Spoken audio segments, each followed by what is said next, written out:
শুধু দর্শক সবাইকে শুভেচ্ছা জানাচ্ছি। নিশ্চয়ই আপনারা অনেক অপেক্ষায় আছেন। গতকাল থেকে অনেকে আমার কাছে প্রশ্ন করেছেন যে কখন শুরু হবে, এবং আজকের এই দীর্ঘ অপেক্ষার পালা এই মাত্র শেষ হলো। আমি আপনাদের কাছে যেভাবে বলেছিলাম যে সম্প্রীতি ও সমৃদ্ধির এক অনন্য উদাহরণ আমাদের মাতৃভূমি বাংলাদেশ। বিশ্ব যখন বিভিন্ন সাম্প্রদায়িক ও সামাজিক অসহিষ্ণুতার প্রতিনিয়ত লড়াই করে যাচ্ছে অসহিষ্ণুতার সাথে, ঠিক তখন আমরা পৃথিবীর সবচেয়ে জনবসতিপূর্ণ দেশ হয়েও অসাধারণ শান্তির মাঝে বসবাস করছি। অভ্যন্তরীণ রাজনৈতিক অস্থিতিশীলতা ছাড়া আমাদের মাঝে আর তেমন কোনো সাম্প্রদায়িক অসহিষ্ণুতা গ্রাস করতে পারেনি এখনো পর্যন্ত। কিন্তু অতি সম্প্রতি যে যেন এক অপশক্তির চক্ষুশূল হতে চলেছে সাম্প্রদায়িক শান্তির এই দেশটিতে।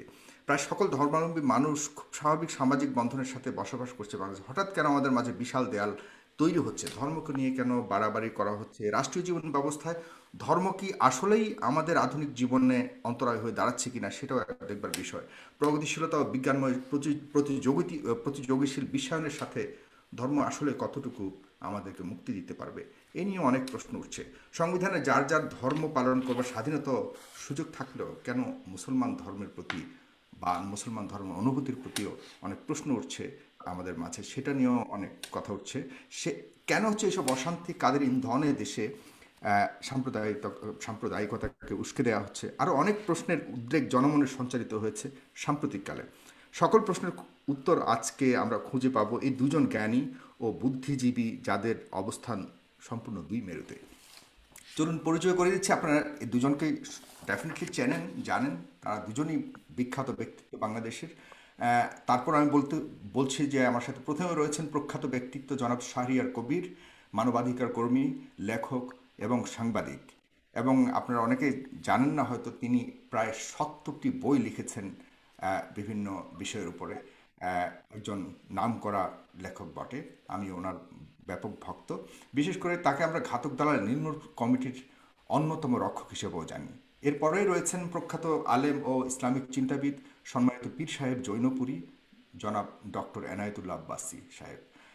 দর্শক, অনুষ্ঠানটি একযোগে প্রচারিত হচ্ছে দ্য পিপল ফেসবুক পেজ এবং ইউটিউব চ্যানেলে। আপনারা অবশ্যই ফেস দ্য পিপলের যে পেজ রয়েছে এবং ইউটিউব চ্যানেল রয়েছে, সেখানে সাবস্ক্রাইব করবেন এবং আমাদের এই পেজটিকে অবশ্যই ফলো করবেন এবং লাইক করবেন, তাহলে অন্যান্য অনুষ্ঠানগুলো দেখতে পারবেন। আপনারা যদি এই দুজন অতিথিকে কোনো ধরনের প্রশ্ন করতে চান, অবশ্যই কমেন্ট বক্সে লিখতে পারেন। সেখান থেকে আমি কয়েকজনের প্রশ্নকে নেওয়ার চেষ্টা করব। আর অবশ্যই শেয়ার করবেন। এই অনুষ্ঠানটি লাখো মানুষ দেখবে, সারা পৃথিবী জুড়ে দেখবে। এবং আমি চাই আজকের এই তথ্যগুলি, এই যে বিষয়বস্তুর উপর আলাপ করব, সেগুলো মানুষ জানুক এবং মানুষ অবহিত হোক। আমি প্রথমে শুরু করতে চাই জনাব শাহরিয়ার কবির মহোদয়, আপনাকে দিয়ে। আপনি শুনতে পাচ্ছেন নিশ্চয় আমাকে? আমি শুনতে পাচ্ছি, আপনার কথা কেটে কেটে যাচ্ছে, তবু বলুন। আমি শুনতে পাচ্ছি। আমার কথা কি শোনা যাচ্ছে? আপনাকে আমি ক্লিয়ার শুনতে পাচ্ছি। জনাব শাহরিয়ার কবির, আমি আপনাকে দিয়ে শুরু করতে যাচ্ছি, আজকের এই অনুষ্ঠানের সূত্রপাত করতে যাচ্ছি আপনাকে দিয়ে। আমি আপনার কাছে ধর্মীয় বিষয় নিয়ে একটি প্রশ্ন করতে চাই যে ধর্মের কোন কোন বিষয়গুলোকে, বিশেষ করে মুসলমান ধর্মের কোন বিষয়গুলোকে আপনি মনে করেন যে স্বাভাবিক জীবন ব্যবস্থার সাথে সাংঘর্ষিক, এবং কেন সেটা মনে করছেন? আপনার কাছে এই প্রশ্নটি আমি শুরু করতে চাই, জনাব শাহরিয়ার কবির। প্রশ্নটা হচ্ছে ধর্ম নিয়ে নয়। ধর্ম আপনি ইসলাম ধর্ম বলুন, খ্রিস্টান ধর্ম, ইহুদি ধর্ম, হিন্দু ধর্ম বা যে কোনো ধর্মই বলুন না কেন, ধর্ম যদি ধর্মের জায়গায় থাকে, আধ্যাত্মিকতার জায়গায় থাকে, এইটা নিয়ে আমাদের সভ্যতার, বিজ্ঞানের, রাষ্ট্র পরিচালনার কোনোই বিবাদ বিসংবাদ থাকতে পারে না। ধর্মকে যখনই আপনি রাজনীতিতে টেনে আনবেন, ধর্মের রাজনীতির ব্যাখ্যা দেবেন, তখনই ধর্মকে নিয়ে বিড়ম্বনা শুরু হয়, যেটা আমরা উপমহাদেশে জামাত ইসলামের প্রতিষ্ঠার পর থেকে দেখি। আবুল আলা মওদুদি এই যে পলিটিক্যাল ইসলাম বা রাজনৈতিক ইসলামের কনসেপ্টটা, এটা কিন্তু আদর্শগতভাবে এই উপমহাদেশে প্রচলন করেছেন জামাতের প্রতিষ্ঠাতা আবুল আলা মওদুদি। আর এটা ঠিক মওদুদির নিজস্ব মতবাদ নয়, এটা মিশরের হাসান আল বান্নার কাছ থেকে তিনি ধার করেছিলেন। একই সময়ে হাসান আল বান্না 1928 সালে মুসলিম ব্রাদারহুড বা ইখওয়ানুল মুসলিমিন প্রতিষ্ঠা করলেন মিশরে, আর মওদুদি 1941 সালে প্রতিষ্ঠা করলেন জামাত ইসলামী হিন্দ। এবং তখন তিনি রাজনৈতিক কারণে ব্রিটিশদের কাছ থেকে টাকা নিয়েছেন, ব্রিটিশদের সমর্থন করেছেন এবং স্বাধীনতা সংগ্রামের বিরোধিতা করেছেন, ব্রিটিশ বিরোধী স্বাধীনতা সংগ্রামের। এবং তার এই বক্তব্য ছিল যে মুসলমানরা যেখানে ধর্ম প্রচার করতে পারবে সেটাই তার দেশ, নিজস্ব মাতৃভূমি পিতৃভূমির কোনো কনসেপ্ট ইসলামে নেই। এবং তার তাফসিরুল কোরআনের যে তাফসির, সেটা বহু ঘন্টায় সেটা বেরিয়েছে। এবং সেইগুলো হচ্ছে আজকে যেটা হচ্ছে, এটা শুধু আজকের না, পরবর্তীকালে আমরা দেখেছি 52 সাল থেকে শুরু করে এই 71 মুক্তিযুদ্ধ পর্যন্ত ধর্মের নামে হত্যা বলুন, সন্ত্রাস বলুন, নারী নির্যাতন বা মানবতা বিরোধী যে কোনো অপরাধকে মওদুদির ইসলাম যেটা বলি, ইসলামের যে বিকৃত ব্যাখ্যা তিনি দিয়েছেন, তিনি এগুলোকে বৈধতা দিয়েছেন। 71-এ 30 লক্ষ গণহত্যাকে তিনি বলেছেন না, এরা সব হচ্ছে, যাদেরকে মারা হচ্ছে এরা সব কাফের। মুক্তিযোদ্ধাদের বলেছেন হিন্দুদের এজেন্ট, ভারতের এজেন্ট, দুষ্কৃতকারী, ইসলামের দুশ্মন, পাকিস্তানের দুশ্মন, এদের হত্যা করা বৈধ। নারীদেরকে, আমাদের বাঙালি নারীদেরকে বলেছেন গনিমতের মাল, এদেরকে ভোগ করা যাবে। এইভাবে তিনি 71-এ গণহত্যা এবং নারী ধর্ষণকে যেভাবে বৈধতা দিয়েছেন। এবং এই কারণে বঙ্গবন্ধু 72-এর সংবিধানে যখন রাষ্ট্রের 4 মূলনীতি, পাকিস্তানের মোহাম্মদ আলী জিন্নাহর সাম্প্রদায়িক বিজাতি তত্ত্বকে কবর দিয়ে যখন আমাদের সংবিধানটি পাশ করলেন, সেখানে রাষ্ট্রের 4 মূলনীতি হিসেবে ধর্মনিরপেক্ষতা ছিল, অসাম্প্রদায়িক বাঙালি জাতীয়তাবাদ ছিল, কিন্তু এটা গ্যারান্টি ক্লজ হিসেবে তিনি বাংলাদেশের ধর্মের নামে রাজনীতি নিষিদ্ধ করেছিলেন। এবং তিনি ব্যাখ্যা দিয়ে বলেছিলেন যে পাকিস্তানের 24 বছরের শাসন, শোষণ, পীড়ন, এগুলো সব ইসলামের দোহাই দিয়ে ধর্মের নামে এগুলো করা হয়েছে। 71-এ গণহত্যা, এগুলো সবই ধর্মের নামে করা হয়েছে। তিনি বলেছেন ধর্ম অত্যন্ত পবিত্র বিষয়, ধর্মের নামে বাংলাদেশে যাতে আর কোনো এই ধরনের সন্ত্রাস, হত্যা, হিংসা, বিদ্বেষ, বিভাজন এটা না থাকে, সেজন্য ধর্মকে রাজনীতি থেকে এবং রাষ্ট্র থেকে পৃথক রাখতে হবে। এটাই ছিল বঙ্গবন্ধু ধর্ম নিরপেক্ষতার বোধ। এবং কেন তিনি ধর্মের নামে রাজনীতি নিষিদ্ধ করেছেন সেটা তিনি তার সেদিনের ভাষণে, 4 নভেম্বর 1972 সালে ভাষণে সেটা তিনি পরিষ্কার করেছিলেন সংবিধানটি গ্রহণ করবার সময়। এবং এটাও বলেছিলেন এই সংবিধান লেখা হচ্ছে 30 লক্ষ শহীদের রক্ত দিয়ে, এবং আমি চাই যে আগামী প্রজন্ম, পরবর্তী প্রজন্ম এই সংবিধানের মর্যাদা রক্ষা করবে, রাষ্ট্রের চালনীতিকে রক্ষা করবে। কিন্তু দুর্ভাগ্যের বিষয় হলো যে বঙ্গবন্ধুকে নৃশংসভাবে হত্যা করা হলো 75-এ। কেন হত্যা করা? কারণ বঙ্গবন্ধুকে হত্যা না করলে ওই যে পাকিস্তানের সাম্প্রদায়িক মৌলবাদী রাজনীতি, তাকে বাংলাদেশে ফিরিয়ে আনা যেত না। বঙ্গবন্ধুকে হত্যা না করলে, তিনি যুদ্ধাপরাধীদের বিচার শুরু করেছিলেন, সেটা বন্ধ করা যেত না। বঙ্গবন্ধুকে হত্যা না করলে 71-এর পরাজয়ের প্রতিশোধ দেওয়া যেত না। সেই 71-এর পরাজিত শক্তি, সাম্প্রদায়িক মৌলবাদী অপশক্তি বঙ্গবন্ধুকে হত্যার জন্য দায়ী। এবং তারপরে আমরা দেখলাম সংবিধান থেকে মুক্তিযুদ্ধের ইতিহাস, চেতনা, অসাম্প্রদায়িক মূল্যবোধগুলো সব মুছে ফেলা হলো। এটা তথাকথিত ইসলামীকরণ বা পাকিস্তানিকরণ করা হলো আমাদের সমাজ এবং রাজনীতির। 75-এর পর থেকে এই ধারাটি চলছে। এবং আমাদের ইতিহাসের সবচেয়ে বড় দুর্ভাগ্য যে বেশিরভাগ সময় এই দেশটা শাসন করেছে পাকিস্তানপন্থী, স্বাধীনতা বিরোধী, মৌলবাদী সাম্প্রদায়িক অপশক্তি, প্রত্যক্ষ বা পরোক্ষভাবে। এবং সেই সময় আমরা দেখেছি আমাদের মুক্তিযুদ্ধের চেতনাকে বা ইতিহাস মুছে ফেলার চেষ্টা রয়েছে। জাতির জনকের অবমাননা তো বাদ দিন, মুক্তিযোদ্ধাদেরকে মুক্তিযোদ্ধা পরিচয় দিতে তারা লজ্জা পেত। রাজাকার আলবদররা সেখানে মন্ত্রী হচ্ছে, 30 লক্ষ শহীদের রক্ত ভেজা পতাকা তাদের গাড়িতে করে তারা দিয়ে ঘুরে বেরিয়েছে, এমন একটা অবস্থা তো ছিল। তো সেইখানে আমি মনে করি আমাদের যে আন্দোলনটা, শহীদ জননী জাহানারা ইমামের আন্দোলন নেতৃত্বে যে আন্দোলনটা আমরা শুরু করেছিলাম, একটা তো ছিল যুদ্ধাপরাধীদের বিচার, মূল দাবিটা ছিল বঙ্গবন্ধুর সংবিধানকে, মুক্তিযুদ্ধের চেতনার, অসাম্প্রদায়িক কল্যাণ রাষ্ট্র গঠনের যে দিক নির্দেশনা, সেই সংবিধানকে ফিরিয়ে আনা এবং সেইভাবে আমাদের রাষ্ট্র পরিচালনা করা। সমাজ এবং রাষ্ট্রের সবকিছু, শিক্ষানীতি, সংস্কৃতি নীতি, নারী নীতি, পররাষ্ট্র নীতি, রাষ্ট্রের সমস্ত নীতি এগুলো পরিচালিত হবে সেই মুক্তিযুদ্ধের চেতনার আলোকে, যে দিক নির্দেশনা বঙ্গবন্ধু সংবিধানে দিয়েছে। কিন্তু দুর্ভাগ্যের বিষয় সেখানে আমরা এখনো পৌঁছতে পারিনি। এখনো ধর্মের নামে রাজনীতি চলছে এবং এখনো সেই জামাত ইসলামী, সেই ওহাবি সালাফিরা তাদের যে প্রতিহিংসা, যেটা প্রতিহিংসার রাজনীতি বলুন কিংবা তথাকথিত জিহাদের রাজনীতি, উন্মাদনার রাজনীতি, হিংসার রাজনীতি, এটা তো করেই যাচ্ছে। বিচ্ছিন্ন কোনো ঘটনা এটা। আপনি আমাদের বর্তমান যে চলমান আলেম সমাজের যে দৃষ্টিভঙ্গি, সেটাকে আপনি কিভাবে বিচার করছেন? এক কথা যদি বলেন তাহলে এরপরে আমি যাচ্ছি। আমি এদেরকে মোটেই আলেম সমাজ বলবো না। এরা হচ্ছে ইসলামের নামে তারা রাজনীতি করছে। এরাই হচ্ছে সেই 71-এর ঘাতক দালা যুদ্ধাপরাধীদের রাজনৈতিক, আদর্শিক এবং সামরিক উত্তরসূরি। সেই রাজনীতিটা এখন এখন করছে, বাংলাদেশকে মোল্লা ওমরের আফগানিস্তান বানাতে চাইছে। এর সঙ্গে এখানে আব্বাসী সাহেব আছেন, তিনি বলবেন, কারণ তিনি তো তার পিতা অত্যন্ত শ্রদ্ধেয় একজন, সেই হিসেবে পীর হিসেবে আমরা তাকে সম্মান করি। আমাদের দেশে সুফিরা ইসলাম প্রচার করেছেন, পীররা এখানে আব্বাসী সাহেবের জোনপুরের হুজুরের মতন এরাও ইসলাম প্রচার করেছেন, এরা শান্তির ইসলাম প্রচার করেছেন, এরা কখনো ইসলামকে রাজনীতির সঙ্গে যুক্ত করেনি। আমি হযরত জালালউদ্দিন রুমির উপর দুটো ডকুমেন্টারি ছবি বানিয়েছি, যে জালালউদ্দিন রুমির মুরিদ হচ্ছেন আমাদের হযরত শাহজালাল।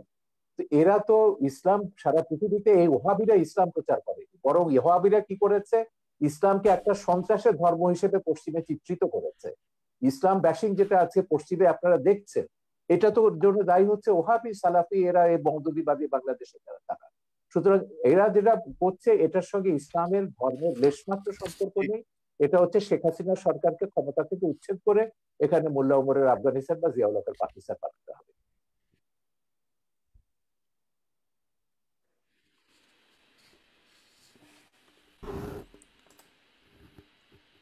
আমি কি ক্লিয়ার করতে পেরেছি আমার বক্তব্য? আপনি শুনতে পাচ্ছেন?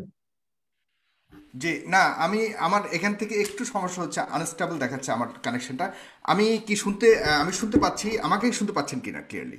আমি আপনাকে খুব পরিষ্কার শুনতে পাচ্ছি। জি, ধন্যবাদ আপনাকে জনাব শাহরিয়ার কবির। আমি আপনার কাছে আবারও আসবো। জনাব ডক্টর এনায়েতুল্লাহ আব্বাসী হুজুর, আপনার কাছে আসছি।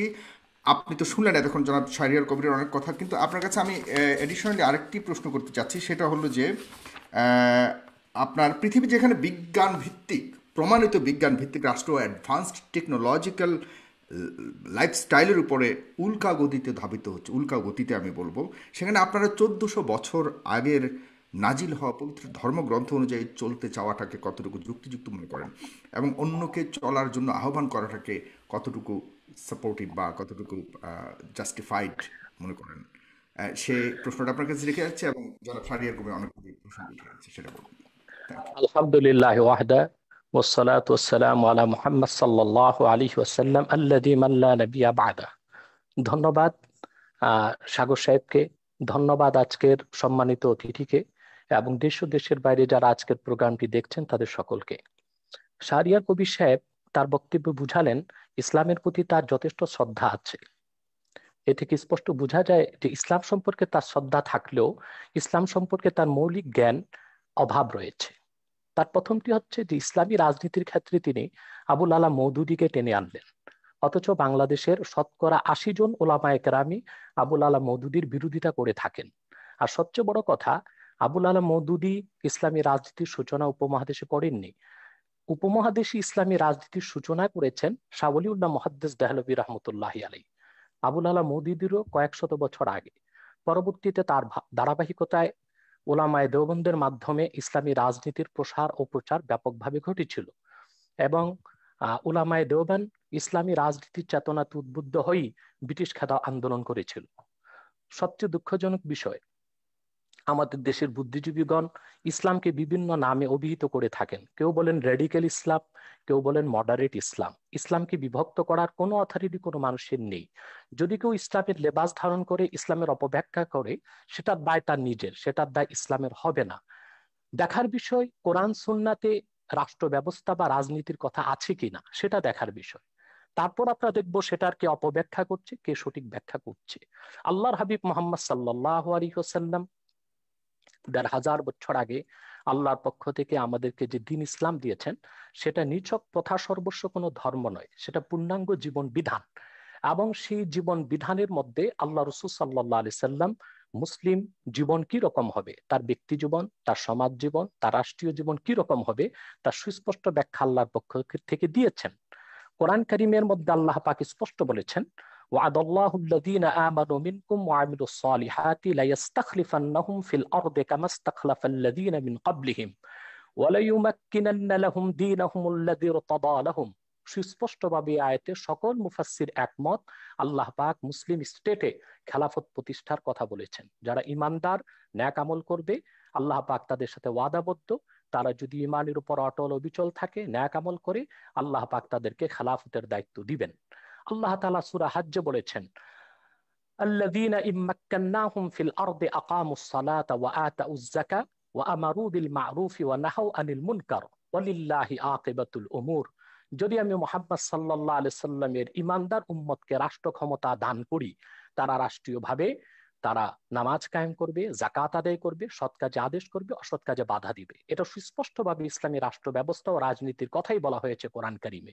সহি মুসলিম, সৌদি আরবের ছাপ, 2445 নম্বর হাদিস, আল্লাহ রসুল সাল্লাল্লাহু আলাইহি ওয়াসাল্লাম ইরশাদ করেছেন, কানা বানু ইসরাঈল তাসুসুহুমুল আম্বিয়া কুল্লামা হালাকা নাবিয়্যুন খালাফাহু নবী ওয়া ইন্নাহু লা নাবিয়্যা বা'দি ফাসায়াকুনু খুলাফা। বনি ইসরায়েলের নবীগণ রাজনৈতিক নেতৃত্ব দিতেন। শুধু ইসলামে আল্লাহ রাজনীতি দিয়েছেন তা নয়, পূর্বের যত নবী এসেছেন বনি ইসরায়েলে, হযরত দাউদ, হযরত সুলাইমান, এই জন্য ওল্ড টেস্টামেন্ট বাইবেল, পুরনো বাইবেলে আমরা দেখতে পাই হযরত দাউদকে বলা হয়েছে কিং ডেভিড, কারণ তিনি রাজা ছিলেন, তিনি আল্লাহর বিধান মোতাবেক রাষ্ট্র পরিচালনা করতেন। বনি ইসরায়েলের নবীগণ রাজনৈতিক নেতৃত্ব দিতেন। যখন একজন নবী ইন্তেকাল করতেন, আরেকজন নবী সেই দায়িত্ব নিত। আল্লাহ রাসূল সাল্লাল্লাহু আলাইহি ওয়াসাল্লাম বলেছেন, কিন্তু আমি মুহাম্মদ সাল্লাল্লাহু আলাইহি সাল্লাম আল্লাহর সর্বশেষ নবী ও রাসূল, আমার পরে কোনো নবী নাই, কিয়ামত পর্যন্ত কোনো নবী আসবে না। আমার উম্মতের মধ্যে যারা খলিফা, তারা আমার উম্মতের রাজনৈতিক নেতৃত্ব দিবে।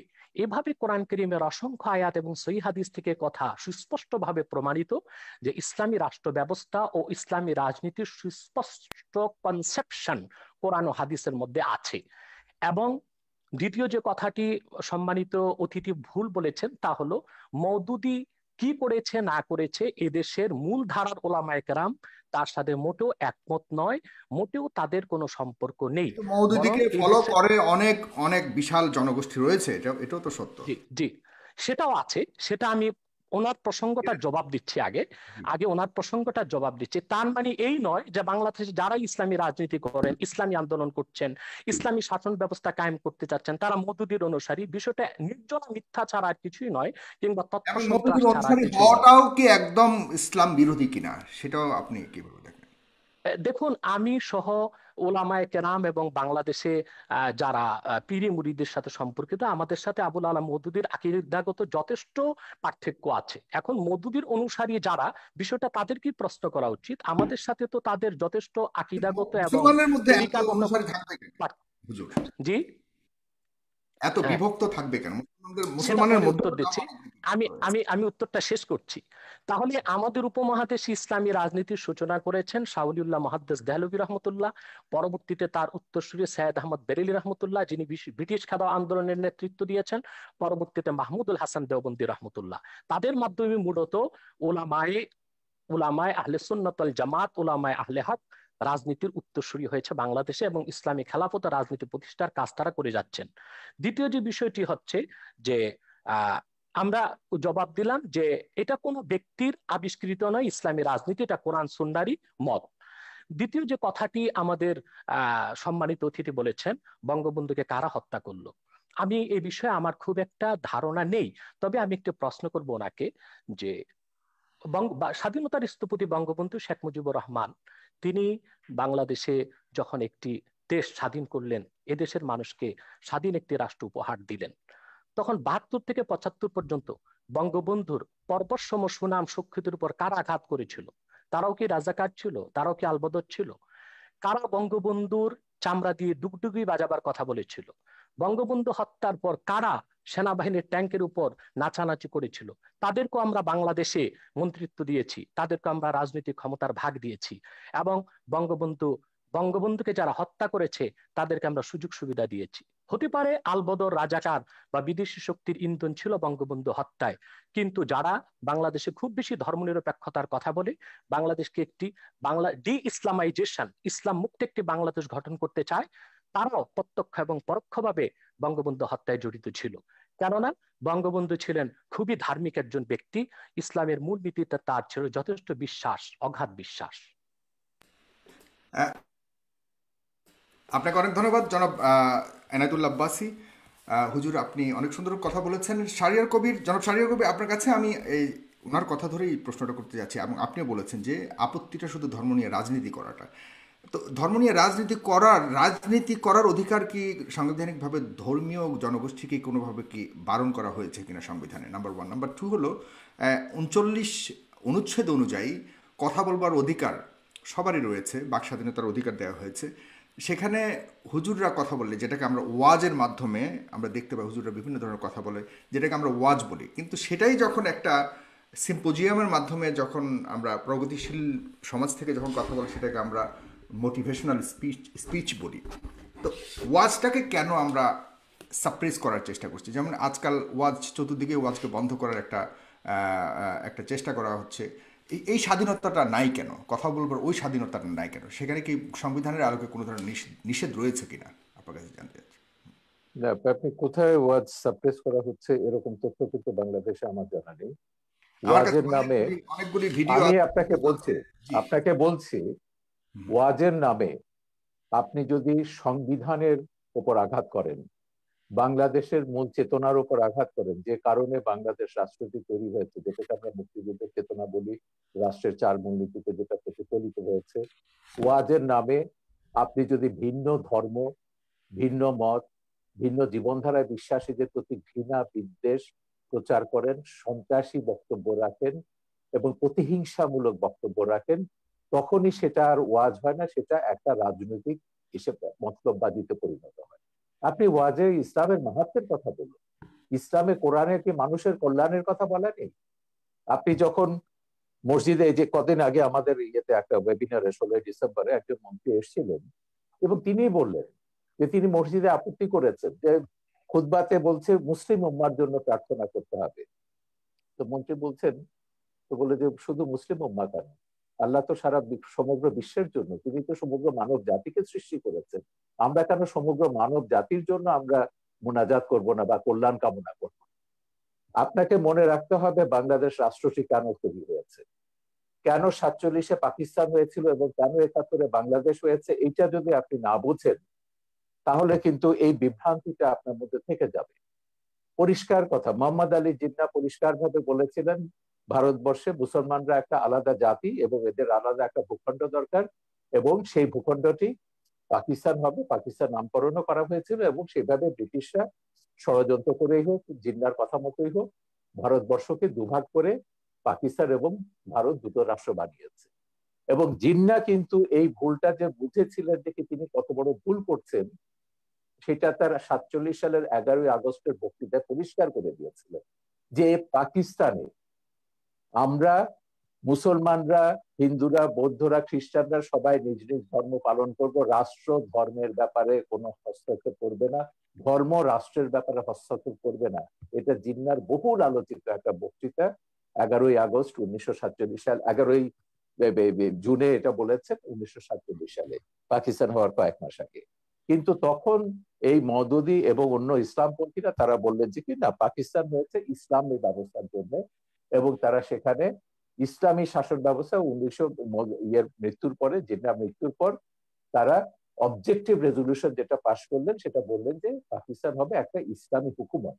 এবং 56 সালে 56 সালে তাদের যে সংবিধান হলো সেখানে বলা হয়েছে Pakistan will be Islamic Republic. এখন এই ইসলামিক রিপাবলিকটি কি করেছে, ভাষা আন্দোলন থেকে শুরু করে 71 পর্যন্ত, মুক্তিযুদ্ধ পর্যন্ত ব্রিটিশরাই তো আমাদের যাবতীয়, ধর্মীয় ভিত্তিতে ওই দেশটাকে বিভক্ত করেছিল জনাব শাহরিয়ার কবির। হ্যাঁ হ্যাঁ, ব্রিটিশরা তৎকালীন ধর্মের সময় নামে। অনেক সভ্য জাতি। সাগর আমাকে সাহেব, শেষ করতে দিন আব্বাসী সাহেব, আমার বক্তব্য শেষ হলে আপনি বলুন, আপনার বক্তব্যের মাঝখানে আমি কোনো কথা বলি না। ব্যাপারটা হচ্ছে যে ব্রিটিশরাই করুক, জিন্নাহর পলিসি অনুযায়ী হোক, ব্রিটিশদের মতবাদের জন্য হোক, ভারত বিখণ্ডিত হয়েছে ধর্মের নামে, যে হিন্দুরা আলাদা একটা ধর্ম, ইসলাম আমি আলাদা আমি একটা সরি, ধর্ম। আমি জাস্ট আপনাকে সাপ্লিমেন্ট করছি, আপনি অবশ্যই বলবেন। আমি জাস্ট আপনাকে, শুধুমাত্র ভারত বিভক্ত নয়, ব্রিটিশরা আরো অন্যান্য যতগুলি রাষ্ট্র রয়েছে বহু পৃথিবীর, দেশ তারা তাদের যখন সমস্ত কলোনি বিভক্ত করেছে ধর্মীয় তাদের আলোকেই মতলবে। বিভক্ত করেছে। না জি। না, আমি ভারতবর্ষের মধ্যে কনসেন্ট্রেট করছি, আমি গোটা ব্রিটিশ কলোনি নিয়ে আমি কথা বলছি না, ওদের তো 67টা দেশে তারা এইভাবে বদমাইশি করেছে। ভারতবর্ষকে তারা ধর্মের নামে ভাগ করেছে এবং বলেছে মুসলমানরা পাকিস্তান এবং ভারতে, হিন্দুরা এসে থাকবে ভারতে। তখন কিন্তু মুসলিম জাতীয়তাবাদী নেতারা আবুল কালাম আজাদ থেকে শুরু করে বদরুদ্দিন তায়েবজি এবং এরা অনেকে আপত্তি করেছেন। ওনারা বলছেন এটা একটা অ্যাবসার্ড আইডিয়া। অ্যাবসার্ড কেন বলছেন, যে পাকিস্তানে যতই মুসলমানদের জন্য হোক না কেন সেখানে হিন্দুরা আছে, হিন্দুদের সবাই এখানে আসতে পারবে না, ভারতের সব মুসলমান পাকিস্তানে যেতে পারবে না। এবং সেই বাস্তবতাটা আমরা দেখেছি, 10 লাখ মানুষকে হত্যা করা হলো বা প্রাণ বলি দেওয়া হলো, কিন্তু বিভক্ত হলো, এখানেও হিন্দু খ্রিস্টান বৌদ্ধ রয়ে গেছে, ভারতও এখন তো দ্বিতীয় বৃহত্তম সংখ্যক মুসলিমের আবাস হচ্ছে ভারত। এই যে জিন্নাহদের দ্বিজাতি তত্ত্বের অসারতা, এটা হচ্ছে একটা কারণ, একটা প্রমাণ। আর দ্বিতীয়টা তো বঙ্গবন্ধুর, আমি 4 নভেম্বরের ভাষণের কথাটি বারবার উল্লেখ করছি এই কারণে, সেখানে তিনি ব্যাখ্যা করেছেন কেন বাংলাদেশ আমরা সৃষ্টি করেছি। পাকিস্তানে 24 বছরের শাসন, শোষণ, পীড়ন, নিপীড়ন, 71-এর গণহত্যা, মানবতা বিরোধী অপরাধ, সবকিছুকে তারা ইসলামের নামে জায়েজ করতে চেয়েছিল। ভাষা আন্দোলন যারা করেছে তাদের বলেছে ইসলামের দুশ্মন, পাকিস্তানের দুশ্মন। এইভাবে এই আন্দোলনগুলো, সংগ্রামগুলোকে দমন করেছে, রাজনৈতিক হোক, সাংস্কৃতিক হোক, সামাজিক হোক, সবগুলোকে দমন করেছে ইসলামের নামে। এবং সেই জন্য বঙ্গবন্ধু তার ওই ভাষণে পরিষ্কারভাবে বলেছিলেন, ধর্মের পবিত্রতা রক্ষার জন্য ধর্মকে রাখতে হবে ধর্মের জায়গায়, রাজনীতিকে রাখতে হবে রাজনীতির জায়গায়, রাজনীতির সঙ্গে ধর্মকে মেলানো যাবে না। এই কারণে বাংলাদেশ রাষ্ট্রটি তৈরি হয়েছে, সৃষ্টি হয়েছে 30 লক্ষ শহীদের রক্তের বিনিময়।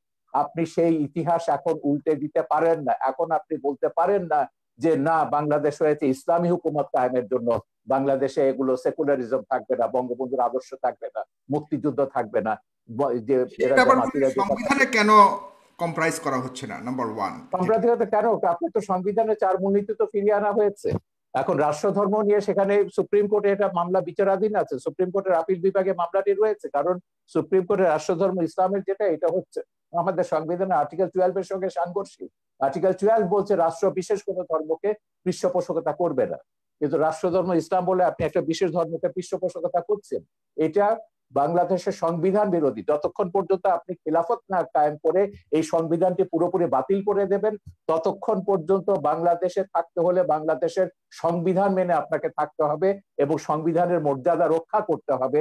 এবং সংবিধানের মূলনীতি, এটার বিরুদ্ধে আপনি কোনো কথা বলতে পারেন না। বলা হবে সেটা হচ্ছে 30 লক্ষ শহীদের রক্তের সঙ্গে বেইমানি করা। আপনাকে অনেক ধন্যবাদ, খুব সুন্দর কথা বলেছেন। ডেফিনেটলি আপনি যদি বাংলাদেশের নাগরিক হয়ে থাকেন জনাব আব্বাসী, আপনাকে অবশ্যই সংবিধান যতক্ষণ না পর্যন্ত পরিবর্তিত না হবে ততক্ষণ পর্যন্ত আপনাকে সংবিধানকে মানতেই হবে, এটাই হলো একজন নাগরিক হিসেবে আপনার কর্তব্য। কিন্তু তবুও সেখানে কিছু কিছু যেটা জনাব শাহরিয়ার কবির উঠে এনেছেন যে আপনারা হুকুমত কায়েম করার জন্য যে ইয়ে করছেন, সেটা কীভাবে সম্ভব? আপনারা হুকুমত কায়েম করলেও বা আপনাদের ভিত্তিটা কী হবে, আপনাদের স্টাইলটা কী হবে পরিচালনার, সেই ব্যাপারেও আমরা আপনার কাছ থেকে জানবো একটু। তবে এর আগে যেটা বলেছেন শাহরিয়ার কবির, এটা আমারও একটা প্রশ্ন, যে আপনারা যখন দোয়া চান শুধুমাত্র মুসলিম উম্মার জন্য কেন দোয়া চান, কেন সমগ্র জাতির জন্য দোয়া চান না? কারণ আল্লাহর তৈরি সব জাতি, পুরো বিশ্ব, তাহলে কেন অন্যরা বঞ্চিত হবে আপনাদের দোয়ার থেকে, এটাও আপনি বলবেন। পাশাপাশি আপনি ভাস্কর্য নিয়ে, যে বাঘা যতীনের ভাস্কর্য ভাঙা হয়েছে, সেখানেও ইঙ্গিত করা হচ্ছে যারা আপনার মুসলমান ধর্মাবলম্বী তাদেরকে ইঙ্গিত করা হচ্ছে। এবং জনাব শাহরিয়ার কবি, আপনার কাছে আমি এই প্রশ্নটা করে যাচ্ছি, ভাস্কর্য নিয়ে যে ইস্যুটা ইয়ে হয়েছে, আপনি অবশ্যই পরবর্তী সময় আপনি বলবেন। সেখানে আবার দেখা যাচ্ছে যে আওয়ামী সমর্থিত কয়েকজন আওয়ামী নেতাকেও গ্রেফতার করা হয়েছে সন্দেহমূলকভাবে। সেখানে আমরা বুঝতে পারছি অনেকে এটা বলতে চাচ্ছে যে শুধুমাত্র একটা প্রি প্ল্যান্ড একটা ঘটনা ঘটিয়ে এই আমাদের আলেম সমাজকে আপনার আটকানোর জন্য বা আলেম সমাজকে নিন্দা করানোর জন্য, আলেম সমাজকে দোষারোপ করার জন্য এই অপচেষ্টা করা হচ্ছে। এটাকেও আপনি কিভাবে দেখেন? আমি ডক্টর এনায়েতুল্লাহ আব্বাসী আপনার কাছে যাচ্ছি আপনার পরে। ধন্যবাদ সাগর সাহেব। প্রথম কথা হচ্ছে, আমাদের শাহরিয়ার কবির সাহেব যে কথা বলেছেন যে দেশ বিভক্তি নিয়ে প্রশ্ন এসেছে, যে জিন্নাহ ভুল করেছিল ধর্মের ভিত্তিতে দেশ ভাগের তত্ত্ব দিয়ে। মূলত বাংলাদেশ স্বাধীনতার মূল সূচনা আমরা দেখতে পাই 2 নেশন থিওরি বা দ্বিজাতি তত্ত্ব।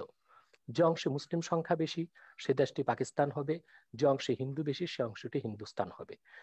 জিন্নাহর রাজনীতিতে অনেক ভুল ত্রুটি ছিল, আর জিন্নাহ নিজেও একজন প্রকৃত মুসলিম ছিলেন না, অনেকটাই ওয়েস্টার্ন ধ্যান ধারণায় বিশ্বাসী ছিল জিন্নাহ। সে সময় ওলামায়ে কেরাম রাজনৈতিক প্রজ্ঞার কারণেই তাকে নেতৃত্বে এনেছিল। মূলত ইসলামের কোনো বিষয়ে ব্যাখ্যা দেবার কোনো অধিকার জিন্নাহর ছিল না। তো জিন্নাহর কোনো ভুল বক্তব্যকে আমরা সমর্থন করি না। ভাষা আন্দোলনে জিন্নাহ যে কাজ করেছিলেন সেটা ইসলামের পক্ষে কোনো কাজ করেনি। সব ভাষাই আল্লাহ তাআলা সৃষ্টি, অতএব বাংলা ভাষার বিরোধিতা করে জিন্নাহ চরম ভুল করেছিলেন। সে যাই হোক, দ্বিজাতি তত্ত্বের ভিত্তিতে দেশ ভাগ হয়েছে। বাংলাদেশে মুসলিম সংখ্যা বেশি ছিল বলে এটা পাকিস্তানের অংশ হয়েছে, এবং পাকিস্তানিদের জুলুম, নির্যাতন, নিপীড়নের কারণে বঙ্গবন্ধুর নেতৃত্বে 71 সালে বাংলাদেশ স্বাধীন হয়েছে। যদি এটা ভারতের অংশ হতো তাহলে ভারতে কোনোদিনও বাংলাদেশ স্বাধীন হতো বলে বিশ্বাস করা যায় না। আর যদি অখণ্ড ভারতের তত্ত্বে আমরা বিশ্বাস করি, তাহলে সেক্ষেত্রে মুসলমান কতটুকু লাভবান হতো তা দেখতে হলে চাক্ষুষ আমরা ভারতকে দেখতে পাই। সেখানে দ্বিতীয় বৃহত্তম মুসলিম জাতি থাকার পরও সেখানে চাকরি বাকরিতে মুসলমান কোনো সুবিধা পাচ্ছে না। ভারতকে ধর্মনিরপেক্ষ রাষ্ট্র বলা হয়, কিন্তু তাদের ধর্মনিরপেক্ষতা হচ্ছে ওই যে কাজীর বলদ কিতাবে, বাস্তবে নেই সেই অবস্থা। ধর্মনিরপেক্ষতার নামে উগ্র হিন্দুত্ববাদকে তারা চাপিয়ে দিয়েছে, বাবরি মসজিদকে ভেঙ্গে খান খান করে দিয়েছে। সেখানে কংগ্রেস যারা ধর্মনিরপেক্ষতার কথা বলে থাকে তারাও বাবরি মসজিদের স্থানে রাম মন্দির নির্মাণের জন্য 11টি রূপার ইট পাঠিয়েছে। অতএব যদি অখণ্ড ভারতের সূত্রে আমরা বিশ্বাসী হতাম, আমরা খুব লাভবান হতাম না এবং বাংলাদেশ স্বাধীন হবার কোনো সম্ভাবনাই থাকতো না। টুনিশন থিওরি বা দ্বিজাতি তত্ত্বের ভিত্তিতে দেশ বিভক্ত হয়েছে বলেই আজকে আমরা চূড়ান্তভাবে একটি স্বাধীন বাংলাদেশ, একটি রাষ্ট্র পেয়েছি। তৃতীয় যে কথা আপনি বলেছেন যে খেলাফত প্রতিষ্ঠিত হওয়ার আগ পর্যন্ত এমন কোনো কাজ করা যাবে না যেটা সংবিধানের বিরুদ্ধে যায়। আমাদের সংবিধানে, কারণ ধর্মনিরপেক্ষতা একটি বিষয় আছে, সেকুলারিজম। সেকুলারিজম বলতে আমরা কি বুঝি আসলে? সেকুলারিজমের ব্যাখ্যা অক্সফোর্ড ডিকশনারিতে এসেছে যে secularism is the belief that religion should not be involved in organisation of society education. Secularism এমন একটি জিনিস যেটা রাষ্ট্রের কোনো সংস্থা, শিক্ষা বা রাষ্ট্রের কোনো জরুরি কোনো সংস্থা, কোনো ডিপার্টমেন্টে এর কোনো সংশ্লিষ্টতা থাকবে না। এটা একটি অসম্ভব বিষয়। বাংলাদেশও ধর্ম মন্ত্রণালয়ে আছে, অতএব এটি একটি রাষ্ট্রীয় সংস্থা। সেখানে ইসলাম ধর্মের পক্ষে কাজ করা হচ্ছে, অন্যান্য ধর্মের অধিকারও সংরক্ষণ করা হচ্ছে। শিক্ষা ব্যবস্থা আমাদের দেশে কম করে হলেও ইসলামী অনেক কিছু আছে। অতএব একেবারেই প্রিন্সিপাল কনসেপশন অফ সেকুলারিজম, ধর্মনিরপেক্ষতার মূল সূত্রে গেলে ধর্মের কোনো অস্তিত্ব কোথাও রাখা যাবে না, সামাজিক জীবনেও না, রাষ্ট্রীয় জীবনেও না। দ্বিতীয়ত, ধন্যবাদ শাহরিয়ার কবির সাহেবকে যিনি খেলাফত ব্যবস্থাকে স্বীকার করেছেন। আলহামদুলিল্লাহ, খেলাফত প্রতিষ্ঠিত হবার আগ পর্যন্ত খেলাফত প্রতিষ্ঠার জন্য কাজ করা যাবে না, এটা গণতন্ত্রের কনসেপশনের সম্পূর্ণ বিপক্ষে যায়। কারণ আমার গণতন্ত্রের কনসেপশনস এর মধ্যে আছে বাক স্বাধীনতা, রয়েছে নিজস্ব আদর্শের লালন প্রচার প্রসার। অতএব প্রতিটি মুসলমান ইসলামের মৌলিক নীতিতে বিশ্বাসী, তারা ইসলামী রাষ্ট্র ব্যবস্থা খেলাফতকে বিশ্বাস করে। অতএব তার প্রচার ও প্রসারের জন্য তারা আন্দোলন করতে পারে, রাজনীতি করতে পারে, ওয়াজ মাহফিলের মধ্যে তারা কোরআন সুন্নাহ ভিত্তিক ইসলামী রাষ্ট্র ব্যবস্থার কথা তুলে ধরতে পারেন। এটা প্রতিটি মুসলিমের গণতান্ত্রিক অধিকার।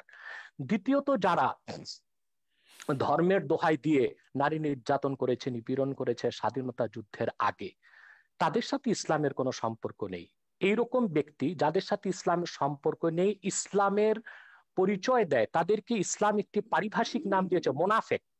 এবং মোনাফিকের ব্যাপার আল্লাহ তাআলা বলেছেন, ইন্নাল মুনাফিকিনা ফিদ দারকিল আসফালি মিনান নার। মোনাফিকরা জাহান্নামের সর্বনিকৃষ্ট স্তরে থাকবে। যাদের সাথে ইসলামের কোনো সম্পর্ক নেই কিন্তু ইসলামের পরিচয় দিচ্ছে, তারা মোনাফিক, তাদের দায় ইসলাম গ্রহণ করবে না।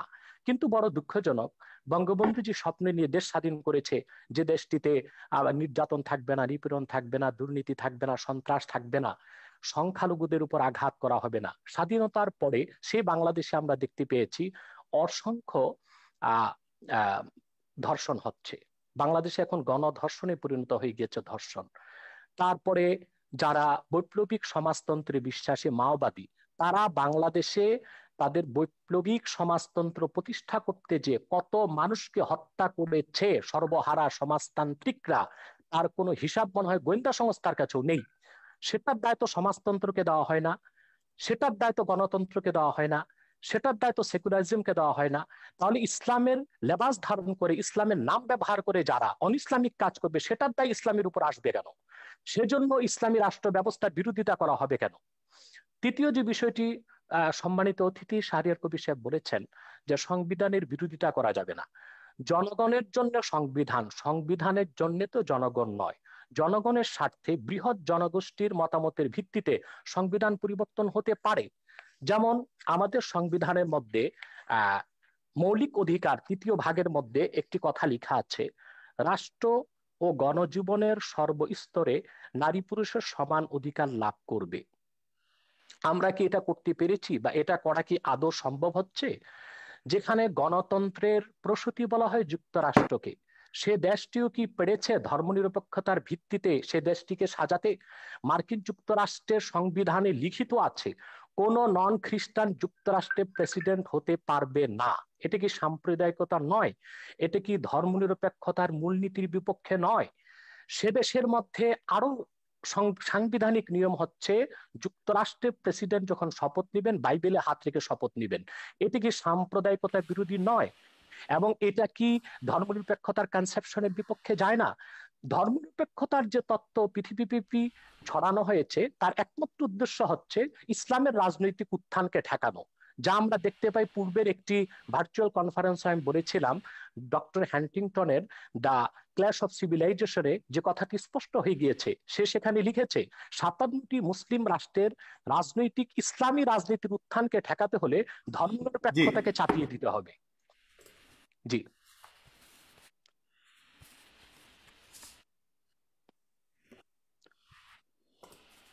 শুনতে পাচ্ছেন সাগর সাহেব?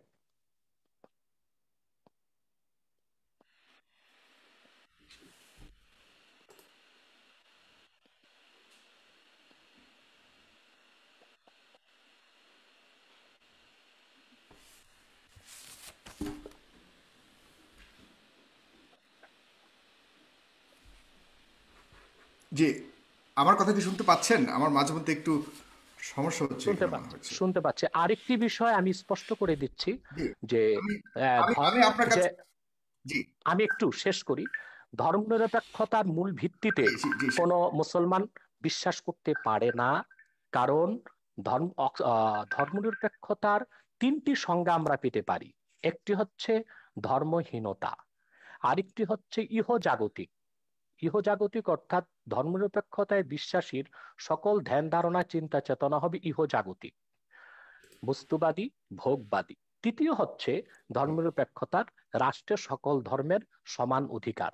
আমার দৃষ্টিতে খেলাফত প্রতিষ্ঠিত হলেই অন্য সকল ধর্মের লোক তার ধর্মীয় অধিকার পূর্ণ মাত্রায় ভোগ করতে পারবে। আমরা ভারতের দিকে দেখতে পাই মুসলমান সেখানে ধর্ম কি মুসলমান কোনো আমাদের, অধিকার পাচ্ছে না।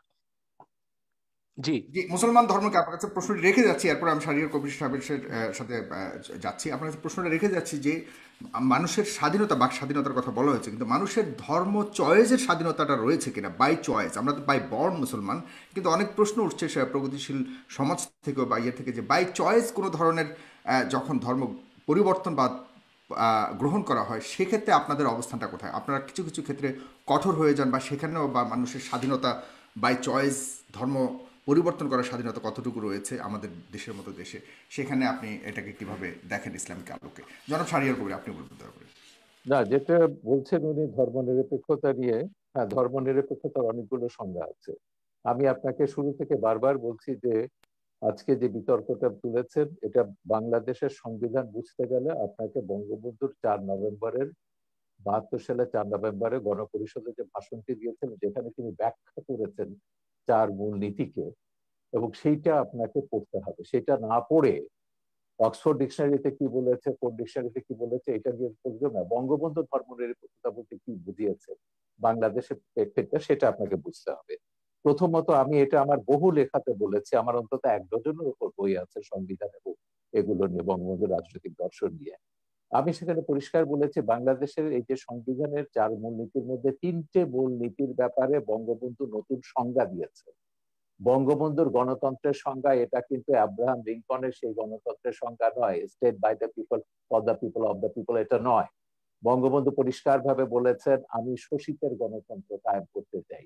শোষিতের গণতন্ত্র বলে পশ্চিমের গণতন্ত্রে আপনি কোনো সংজ্ঞা পাবেন না। এটা পশ্চিমের গণতন্ত্র নয়, এটা হচ্ছে বাংলাদেশের গণতন্ত্র, যে গণতন্ত্রের স্বপ্ন বঙ্গবন্ধু তার বিভিন্ন রচনাবলিতে লিখেছেন। বাংলাদেশ হওয়ার বহু আগে থেকে 52 সাল থেকে তিনি তার বিভিন্ন ভাষণে বলেছেন। একইভাবে সমাজতন্ত্র তিনি সম্পর্কে একই কথা বলেছেন, আমি কমিউনিস্ট নই, আমি সমাজতন্ত্রে বিশ্বাস করি। আব্বাসী সাহেব যথার্থভাবে বলেছেন বঙ্গবন্ধু ব্যক্তিগত জীবনে অত্যন্ত ধর্মপরায়ণ একজন মানুষ ছিলেন। তার আত্মজীবনীতেও আছে, সেটা কারাগারে রোজ নাম করতে হতো, 5 ওয়াক্ত নামাজ পড়তেন এবং ইসলামের বিধিবিধান সবকিছু তিনি মেনে চলতেন। তৃতীয়ত যেটা হচ্ছে সমাজতন্ত্রের ব্যাপারে তিনি পরিষ্কার বলেছেন, না ধর্মনিরপেক্ষতা বিশেষ করে ধর্মনিরপেক্ষতার ব্যাপারে আমার ছবিতে পোর্ট্রেট অফ জিহাদ ছবিতে আবুল আলা মওদুদির পুত্র হায়দার ফারুক মওদুদি, তাকে পাকিস্তানের সবাই একজন বিশিষ্ট ইসলামিক চিন্তাবিদ হিসেবে জানেন, এবং মওদুদির আদর্শের রাজনীতির তিনি কট্টর সমালোচক। তো তিনি তার পিতাকে একদম মুনাফিকি বলেছেন আমার ছবিতে, এবং কতগুলো উদাহরণ দিয়ে বলেছেন যে আমার পিতা সবাইকে বলতে তাকে মাদ্রাসায় পড়ো, তার 9 ছেলে মেয়েকে তিনি ইংলিশ মিডিয়াম স্কুলে পড়িয়েছেন। তো এবং তিনি রাজনীতিটাকে সবসময় বাড়িতে ঢোকার আগে বাইরে রেখে আসতে, যেমন করে ড্রাগ পেডলাররা যেমন করে। এই মওদুদির পুত্র হায়দার ফারুক মওদুদি আমাদের এখানে এসেছিলেন, খুবই লিবারেল একজন ইসলামিক স্কলার। আমাদের সম্মেলনে তিনি পরিষ্কারভাবে বলেছিলেন, জামাত ইসলামীর সমালোচনা করতে গিয়ে তিনি যেটা বলেছেন যে ধর্মনিরপেক্ষতাকে আমাদের দেশে, বিশেষ করে মুসলমান প্রধান দেশে, বিকৃতভাবে এটাকে ব্যাখ্যা করা হচ্ছে বা সংজ্ঞা নির্ধারণ করা হচ্ছে।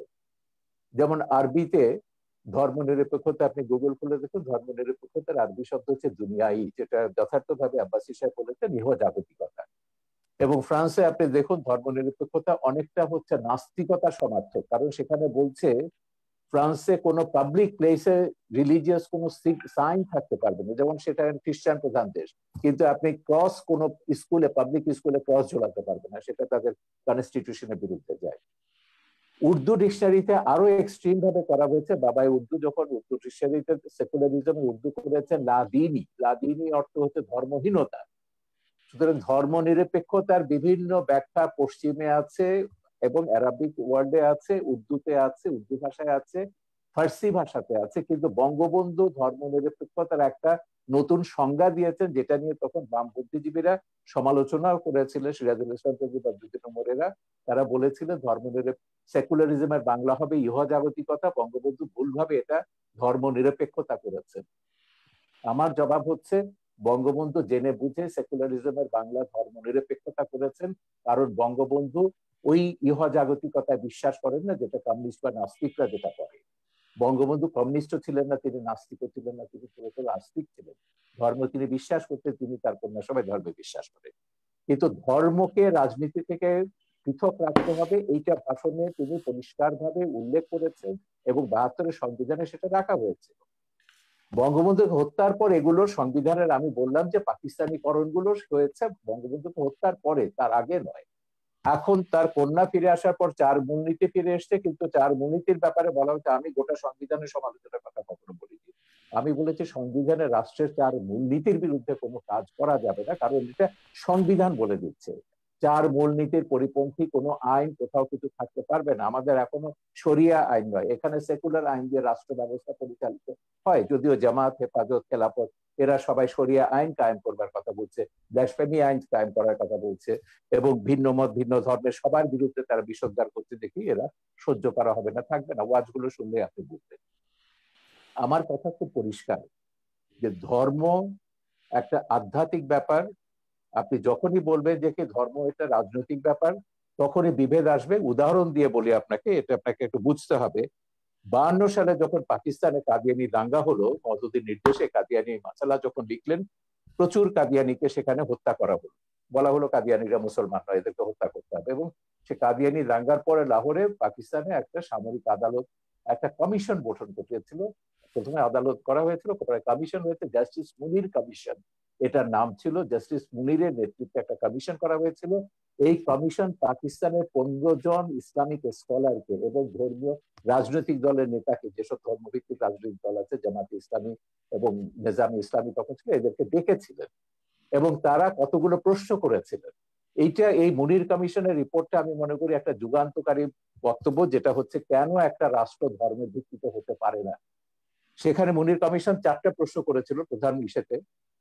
একটা হচ্ছে ইসলাম কাকে বলে, মুসলমান কাকে বলে, এবং সেইখানে তারা বলছেন যে 15 জনের মধ্যে 15 জন 15টা ব্যাখ্যা দিয়েছেন ইসলাম এবং মুসলমানের। তারপর কতগুলো প্রশ্ন তারা করছেন, যেমন জামাত ইসলামীকে বলেছেন যে আচ্ছা আপনারা তো ইসলামী হুকুমতে বিশ্বাস করেন, কারণ দেশের অধিকাংশ মানুষ হচ্ছে মুসলমান, তাদের অনুযায়ী শরিয়া আইন অনুযায়ী চলবে। তো ভারতের সংখ্যাগরিষ্ঠ মানুষ তো হচ্ছে হিন্দু, তারা যদি এখন মনুর রাজত্বে বিশ্বাস করে, মনুর সংবিধানে বিশ্বাস করে, হিন্দু আইনে ভারত চলবে, আপনি কি সেটা মেনে নেবেন?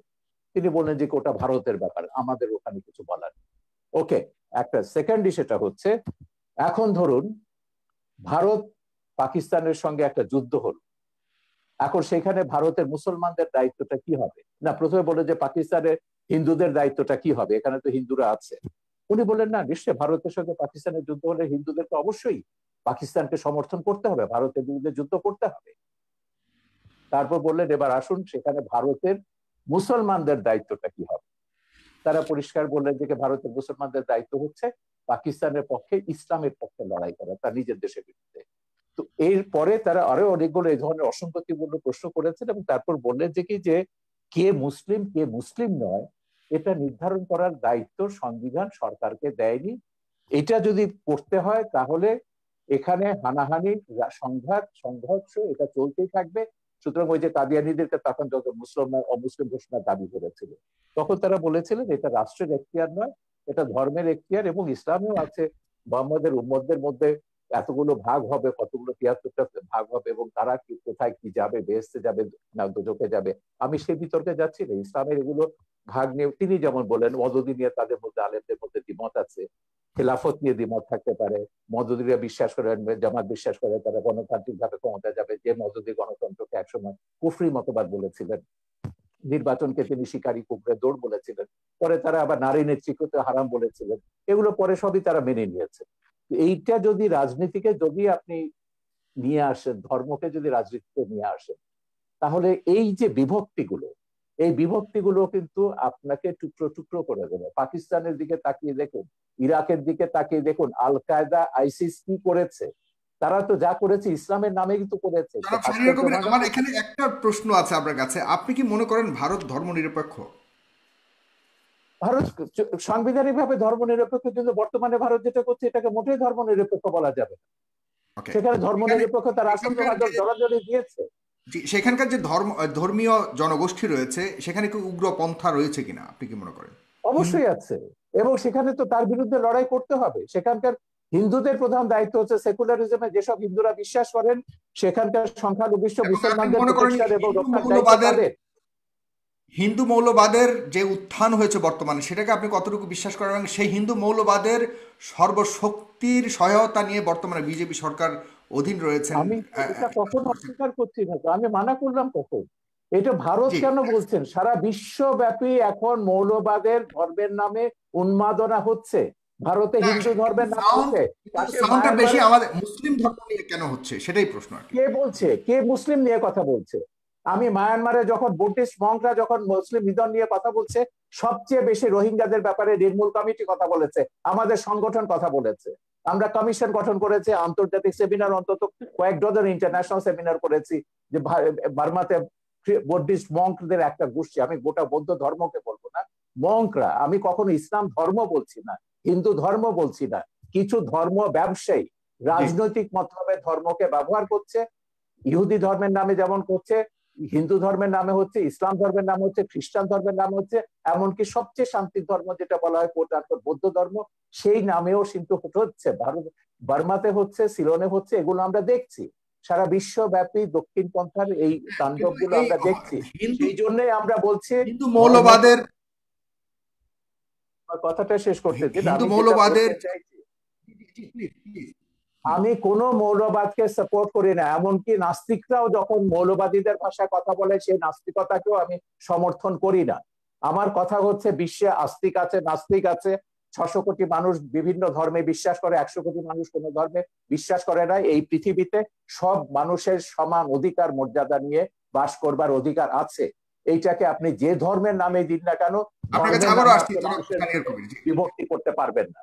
জি, আপনার কাছে আবার আসছি ডক্টর এনায়েতুল্লাহ আব্বাসী, বলবেন দয়া করে। আপনার কাছে আমি কিছু প্রশ্ন রাখতে চাই, আমার কাছে অনেকগুলি প্রশ্ন রয়েছে, কিন্তু আপনাকে ছোট করে প্রশ্নগুলো বলছি। জনাব এনায়েতুল্লাহ আব্বাসী, যে কোরআনের রাজনীতি সম্পর্কে কোনো আয়াত রয়েছে কিনা কোরআনে? নাম্বার 1। ইতিমধ্যে রাজনীতির ব্যাপারে কয়েকটি আয়াত এবং সহিহ হাদিস শুনিয়েছি। হ্যাঁ, এটা বলবেন। তারপর ধর্মনিরপেক্ষতা মানে কি? ধর্মহীনতা নয়, এটা কতটুকু ঠিক?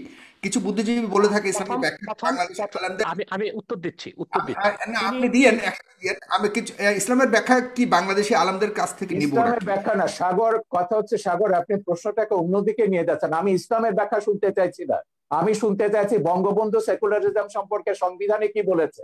পরে প্রথম বাক্যটি হচ্ছে ধর্মনিরপেক্ষতা মানে ধর্ম। হ্যাঁ, আপনারটা বলবে, আমি পাশাপাশি অন্য কিছু প্রশ্ন আসছে সেটাই আমি দিচ্ছি, উনি একসাথেই বলবেন সবগুলো। আপনাদের ইসলামীয় রাজনৈতিক সাগর উদ্দেশ্য সাহেব, কি, এবং এটা তো বলে গেছেন। জি, আপনি বলুন তারপর। জি। জি, প্রথম কথা হচ্ছে তিনি একটি কথা স্বীকার করেছেন, ধর্মহীনতা বা সেকুলারিস্টের অর্থ জাগতিক, এই অর্থে বঙ্গবন্ধু বাংলাদেশে ধর্মনিরপেক্ষতা চাননি। যেহেতু ধর্মনিরপেক্ষতার আবিষ্কার কখন থেকে, এই তত্ত্বটা পৃথিবীকে কে দিল, এখানে স্পষ্ট ইতিহাসের মধ্যে আছে, secularism was first used by the British writer George Holyoake in 1851। 1851 সালে ব্রিটিশ লেখক তিনি জর্জ হলিওক তিনি প্রথম ধর্মনিরপেক্ষতার তত্ত্বাবিষ্কার করেছেন।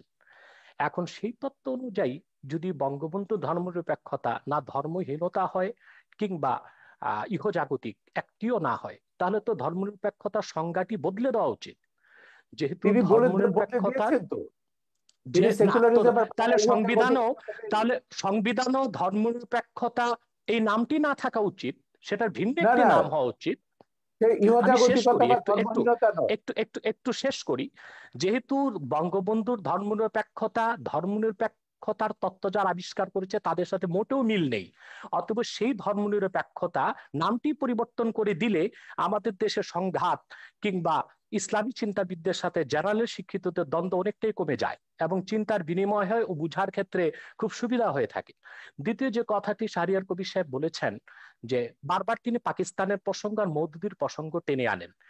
পাকিস্তান আমাদের কোনো আদর্শ নয়, বা আবুল আলা মওদুদিও চিন্তা চেতনা বা ইসলামের সংজ্ঞা নেবার ক্ষেত্রে কোনো ধরনের আমাদের মডেল নয়, আদর্শ নয়। কাদিয়ানি সম্প্রদায় নিঃসন্দেহে অমুসলিম এবং কাফের, এটা কোরআন হাদিস এবং ইজমাই উম্মতের সর্বস্বীকৃত সিদ্ধান্ত অনুযায়ী প্রতিষ্ঠিত, কারণ তারা খাতমে নবুয়তকে বিশ্বাস করে না। আল্লাহ এক, আল্লাহর একত্বে এবং কারো শরীক এরা নাই। হত্যার যোগ্য, তাই তো? শেষ করতে দেন, একটু এদেরকে শেষ হত্যা করছি করাটা আমি, বৈধ? একটু একটু হুম। একটু শেষ করছি আমি। দ্বিতীয়ত, হ্যাঁ হুজুর, আল্লাহ যদি এক। একটু সাপ্লিমেন্ট করে শেষ করি, তাহলে সুবিধা একটু হয়, শেষ আপনি করি, সাথে সাথে জবাব দিতে পারবেন। শেষ জি। করি। আমি শেষ করছি। আল্লাহ এক, আল্লাহর একত্বে কারো শরীক নেই। ঠিক সেভাবে মোহাম্মদ সাল্লাল্লাহু আলাইহি সাল্লামকে আল্লাহ তাআলা ১৫০০ বছর আগে প্রেরণ করে নবুয়ত ও রিসালাতের দরজা চিরতরে বন্ধ করে দিয়েছেন। ওনার পরে আজ পর্যন্ত কোনো প্রকারই নবী কিংবা রাসূল আসে নাই, কিয়ামত পর্যন্ত আসবে না। এটাকে বলা হয় আকীদায়ে খাতমে নবুয়ত। এই আকীদা খাতমে নবুয়তকে যে বিশ্বাস করবে না, নিঃসন্দেহে সে অমুসলিম এবং কাফের। সেজন্য কাদিয়ানী সম্প্রদায় অমুসলিম এবং কাফের, এটা ৫৭টি মুসলিম রাষ্ট্রের অধিকাংশ মুসলিম রাষ্ট্রেই সংসদীয়ভাবে বিল পাশ করে ঘোষণা করা হয়েছে। দুঃখজনক আমাদের বাংলাদেশে এখনই হয়নি, কারণ বাংলাদেশে কাদিয়ানীদের পক্ষাবলম্বন করার জন্য প্রচুর বুদ্ধিজীবী নামের বুদ্ধি প্রতিবন্ধী আছে। এখন হত্যার কথা এসেছে, আমরা যদি পাকিস্তানের সেই সময়ের আন্দোলনটা দেখি, হযরত আল্লামা মাহমুদুল হাসান, মুফতি শফি সাহেব রহমতুল্লাহ সহ ইসলামী চিন্তাবিদগণ যখন আন্দোলন করেছেন, কাদিয়ানি বিরোধী আন্দোলনে ১০,০০০ মুসলমান শাহাদাত বরণ করেছে। আমি জানতে চাই, কাদিয়ানি কয়জনকে হত্যা করা হয়েছে পাকিস্তানে, তার কোনো হিসাব কি দিতে পারবেন শাহরিয়ার কবির সাহেব? অথচ কাদিয়ানীদেরকে অমুসলিম ঘোষণার দাবি আদায় করতে যে পাকিস্তানে ১০,০০০ মুসলমান শাহাদাত বরণ করেছে, কারণ চরম সেকুলারির ধর্মনিরপেক্ষ ভুট্টো মুসলমানদের বিপক্ষে অবস্থান নিয়েছিল। ১০,০০০ মুসলমানের রক্তের বিনিময়ে কাদিয়ানীদেরকে রাষ্ট্রীয়ভাবে পাকিস্তান সরকার অমুসলিম ঘোষণা করেছিল। তৃতীয় যে বিষয়, ইসলামের সংজ্ঞা কোন বুদ্ধিজীবী কি দিল সেটা পরের কথা। আল্লাহ তাআলা স্পষ্ট কোরআনে বলেছেন, আল্লাহ তাআলা স্পষ্ট করে দিয়েছেন কোরআনে, কে মুসলিম কে অমুসলিম, কে কাফের কে মুমিন।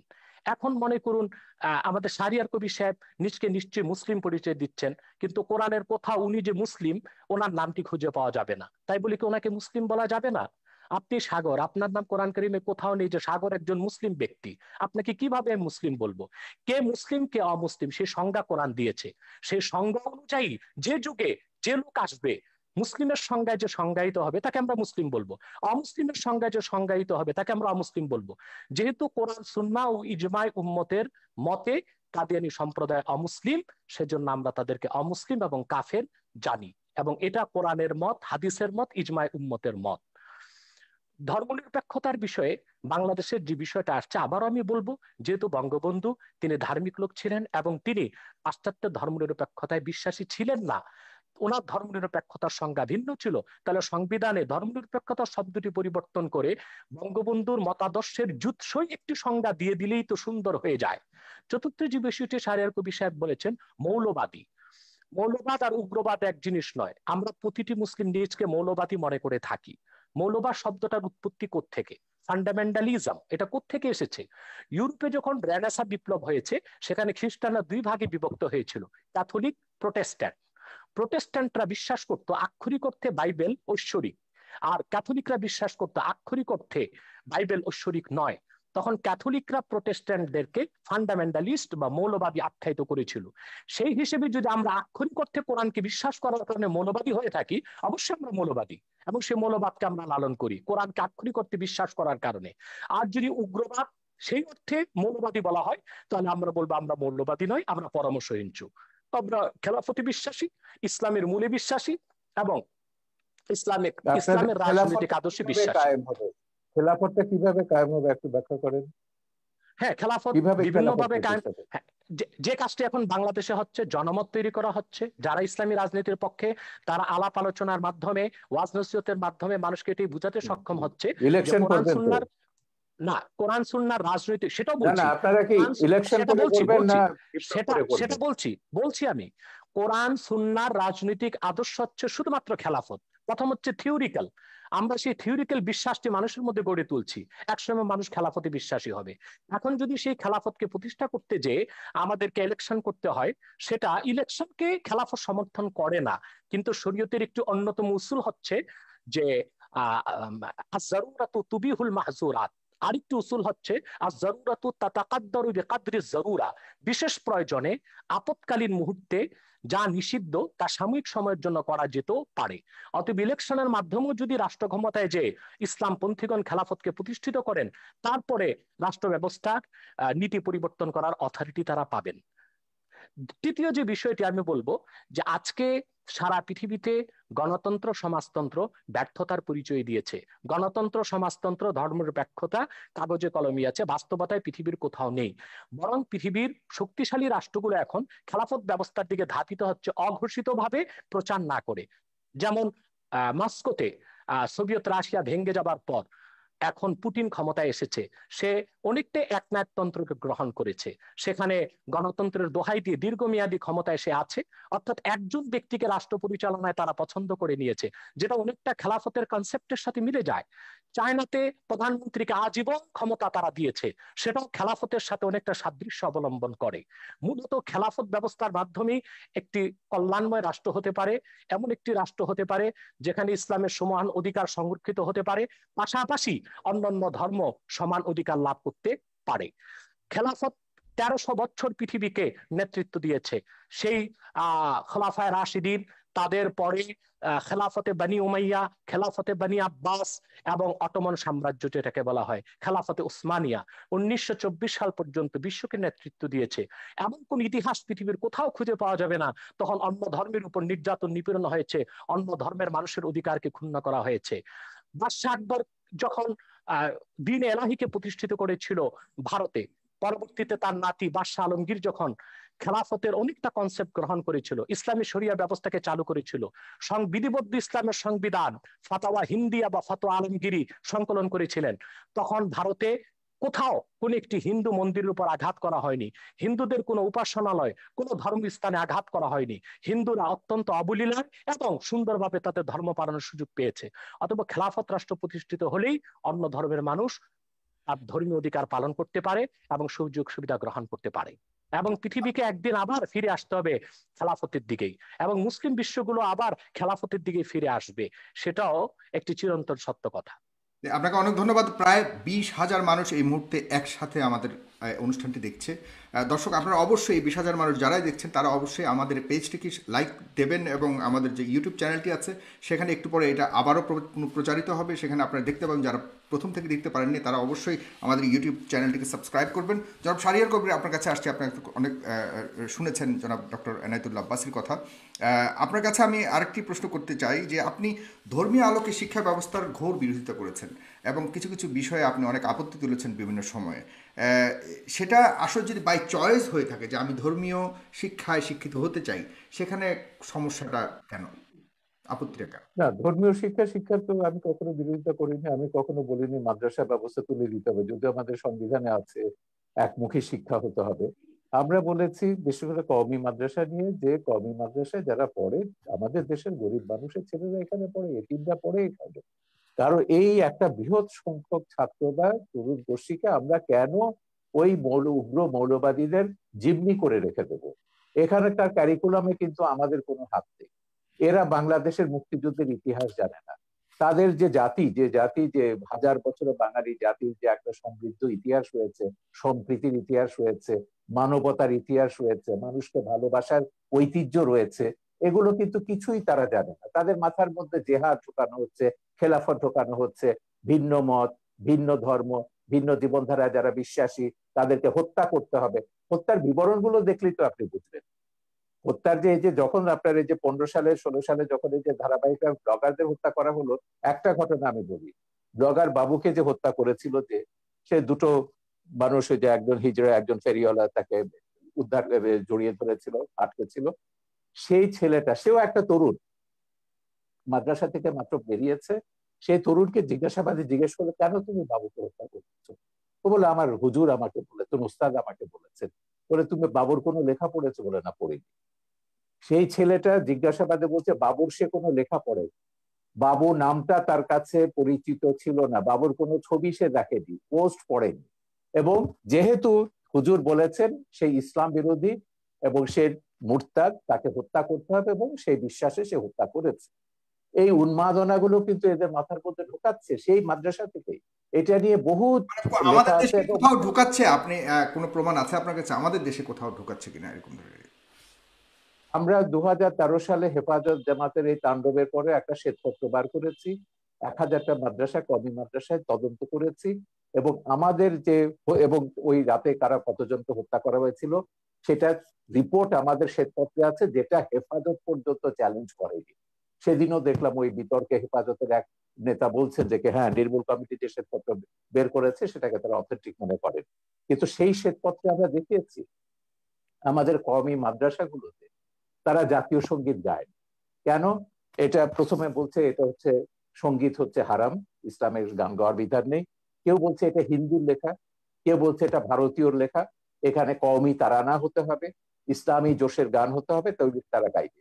তো এখন একটা কথা ভাবুন, যে যে তার ইতিহাস জানে না, যে তার মুক্তিযুদ্ধের কথা জানে না, তার ও গৌরব জানে না, তার মাথার মধ্যে তো আপনি ঢুকিয়ে দেবেন যে সিরিয়াতে সব এই যে মুসলমানদের মেরে সাফ করতে যাচ্ছে, করে ফেলছে, আফগানিস্তানের সব মুসলমানদের সাফ করে ফেলছে কমিউনিস্টরা বা অন্যরা, ওই শিয়ারা, ওখানে আসাদের লোকেরা, তোমরা ওখানে যাও, গিয়ে জেহাদ করো। তো তরুণরা কিন্তু এভাবে বিভ্রান্ত হচ্ছে, জেহাদে যাচ্ছে, এবং অনেক বাবা মার কোল খালি হচ্ছে, তারা জানে না তাদের ছেলে কোথায় গিয়ে কোথায় মারা যাচ্ছে, বাট এটাকে তারা জেহাদ কিন্তু মনে করে, ইসলামিক বাংলাদেশের রাষ্ট্র। জনাব শাহরিয়ার, বাংলাদেশের যতগুলি এই উগ্রপন্থা বলে আমরা যতগুলি ঘটনাকে আমরা চিহ্নিত করার চেষ্টা করছি, সেখানে সব কিন্তু আমাদের সাধারণ ইসলামিক মিডিয়ামের, সরি, ইংলিশ মিডিয়ামের ছাত্রছাত্রীরা জড়িত পাওয়া গেছে বিভিন্ন না, তদন্তে। সরি, সরি, সেটা আপনি কয়েকটা কটার কথা বলতে পারবেন। আপনি কওমি মাদ্রাসার পাঠ্যপুস্তকটা দেখুন। ইংলিশ মিডিয়াম কেন, আমি তো ইউরোপের কথা বলেছি। সিরিয়াতে জেহাদ করতে গেছে, সেখানে 5000-এর ওপর সাদা ইউরোপিয়ান মুসলিম, ন মুসলিম, তারা গেছে। তারা কি জন্য, তাদের কয়েকজনের সঙ্গে আমি কথা বলেছি, আমার ছবিতে তাদের ইন্টারভিউ আছে। তারা বলছে it was an adventure, they were killing bad guys and we were the good guys, we went there to kill the bad guys। এই যে গেম গুলো তারা খেলছে, bad guys will be killed by the good guys, এই adventure থেকে তারা বলছে। আমাকে একটা ছেলে বলছিল সে আবার ইন্ডিয়ান ছবি দেখে, বলে তার হিরো ছিল শাহরুখ খান। বলে দেখো, শাহরুখ খান তো ওখানে দামি একটা রাইফেল নিয়ে এসে যুদ্ধ করছে বা হিরোইজম দেখাচ্ছে, আমি সিরিয়াতে জেহাদ করতে গেছি, I will be having a real AK-47। So এইটা হচ্ছে এক ধরনের উন্মাদনা মানুষের মগজে তৈরি করা হয়েছে, এবং সেই উন্মাদনার কারণে এরা গেছে সেখানে জেহাদ করে, তারপর অনেকে ফিরে এসছে, অনেকে মারা গেছে। কিন্তু এই যে উন্মাদনাটা আপনি তৈরি করে দিচ্ছেন সারা পৃথিবীর তরুণ সম্প্রদায়ের মধ্যে, আজকে তো ইন্টারনেটের প্রযুক্তির কারণে আপনি এইগুলো, এই উন্মাদনা, আমার কথা হচ্ছে খুব পরিষ্কার, আপনি শান্তিপূর্ণভাবে আপনার ধর্ম প্রচার করুন, পালন করুন। কেন একজনকে বাধ্য করবেন? কেন বলবেন সে ধর্ম ছেড়ে চলে গেছে তাকে গলা কাটতে হবে? আমার নামে জামাত বলেন, এই সমস্ত তথাকথিত মৌলবাদীদের হাজারটা ফতোয়া রয়েছে। ইউটিউবে, ফেসবুকে কিভাবে আমাকে জবাই করতে হবে, এবং সেটা ধারালো তরবারি দিয়ে না, বলেছে ঘাড়ের উপর দিয়ে করতে হবে বোতা তরবারি দিয়ে। এগুলো তো সব আমরা জাহানারা ইমামের আন্দোলনের শুরু থেকে দেখছি, যে তাদেরকে মুরতাদ কাফের ট্যাগ লাগিয়ে দাও, ট্যাগ লাগিয়ে তাদের হত্যা করো। উনি যেমন বললেন যে শাহরিয়ার কবির তো ইসলাম, মুসলমান নয়, মুরতাদ। এখন এই জিনিসটা হচ্ছে, আমি এইগুলো পরিষ্কার ভাবে বলেছি, আমি মুসলমান কি মুসলমান না কোনো বান্দাকে আমি দায়িত্ব দেইনি সেকে প্রমাণ করবার জন্য বা আমাকে ট্যাগ লাগাবার জন্য। আমি যদি মুসলমান না হই, আল্লাহ আমাকে শাস্তি দেবেন।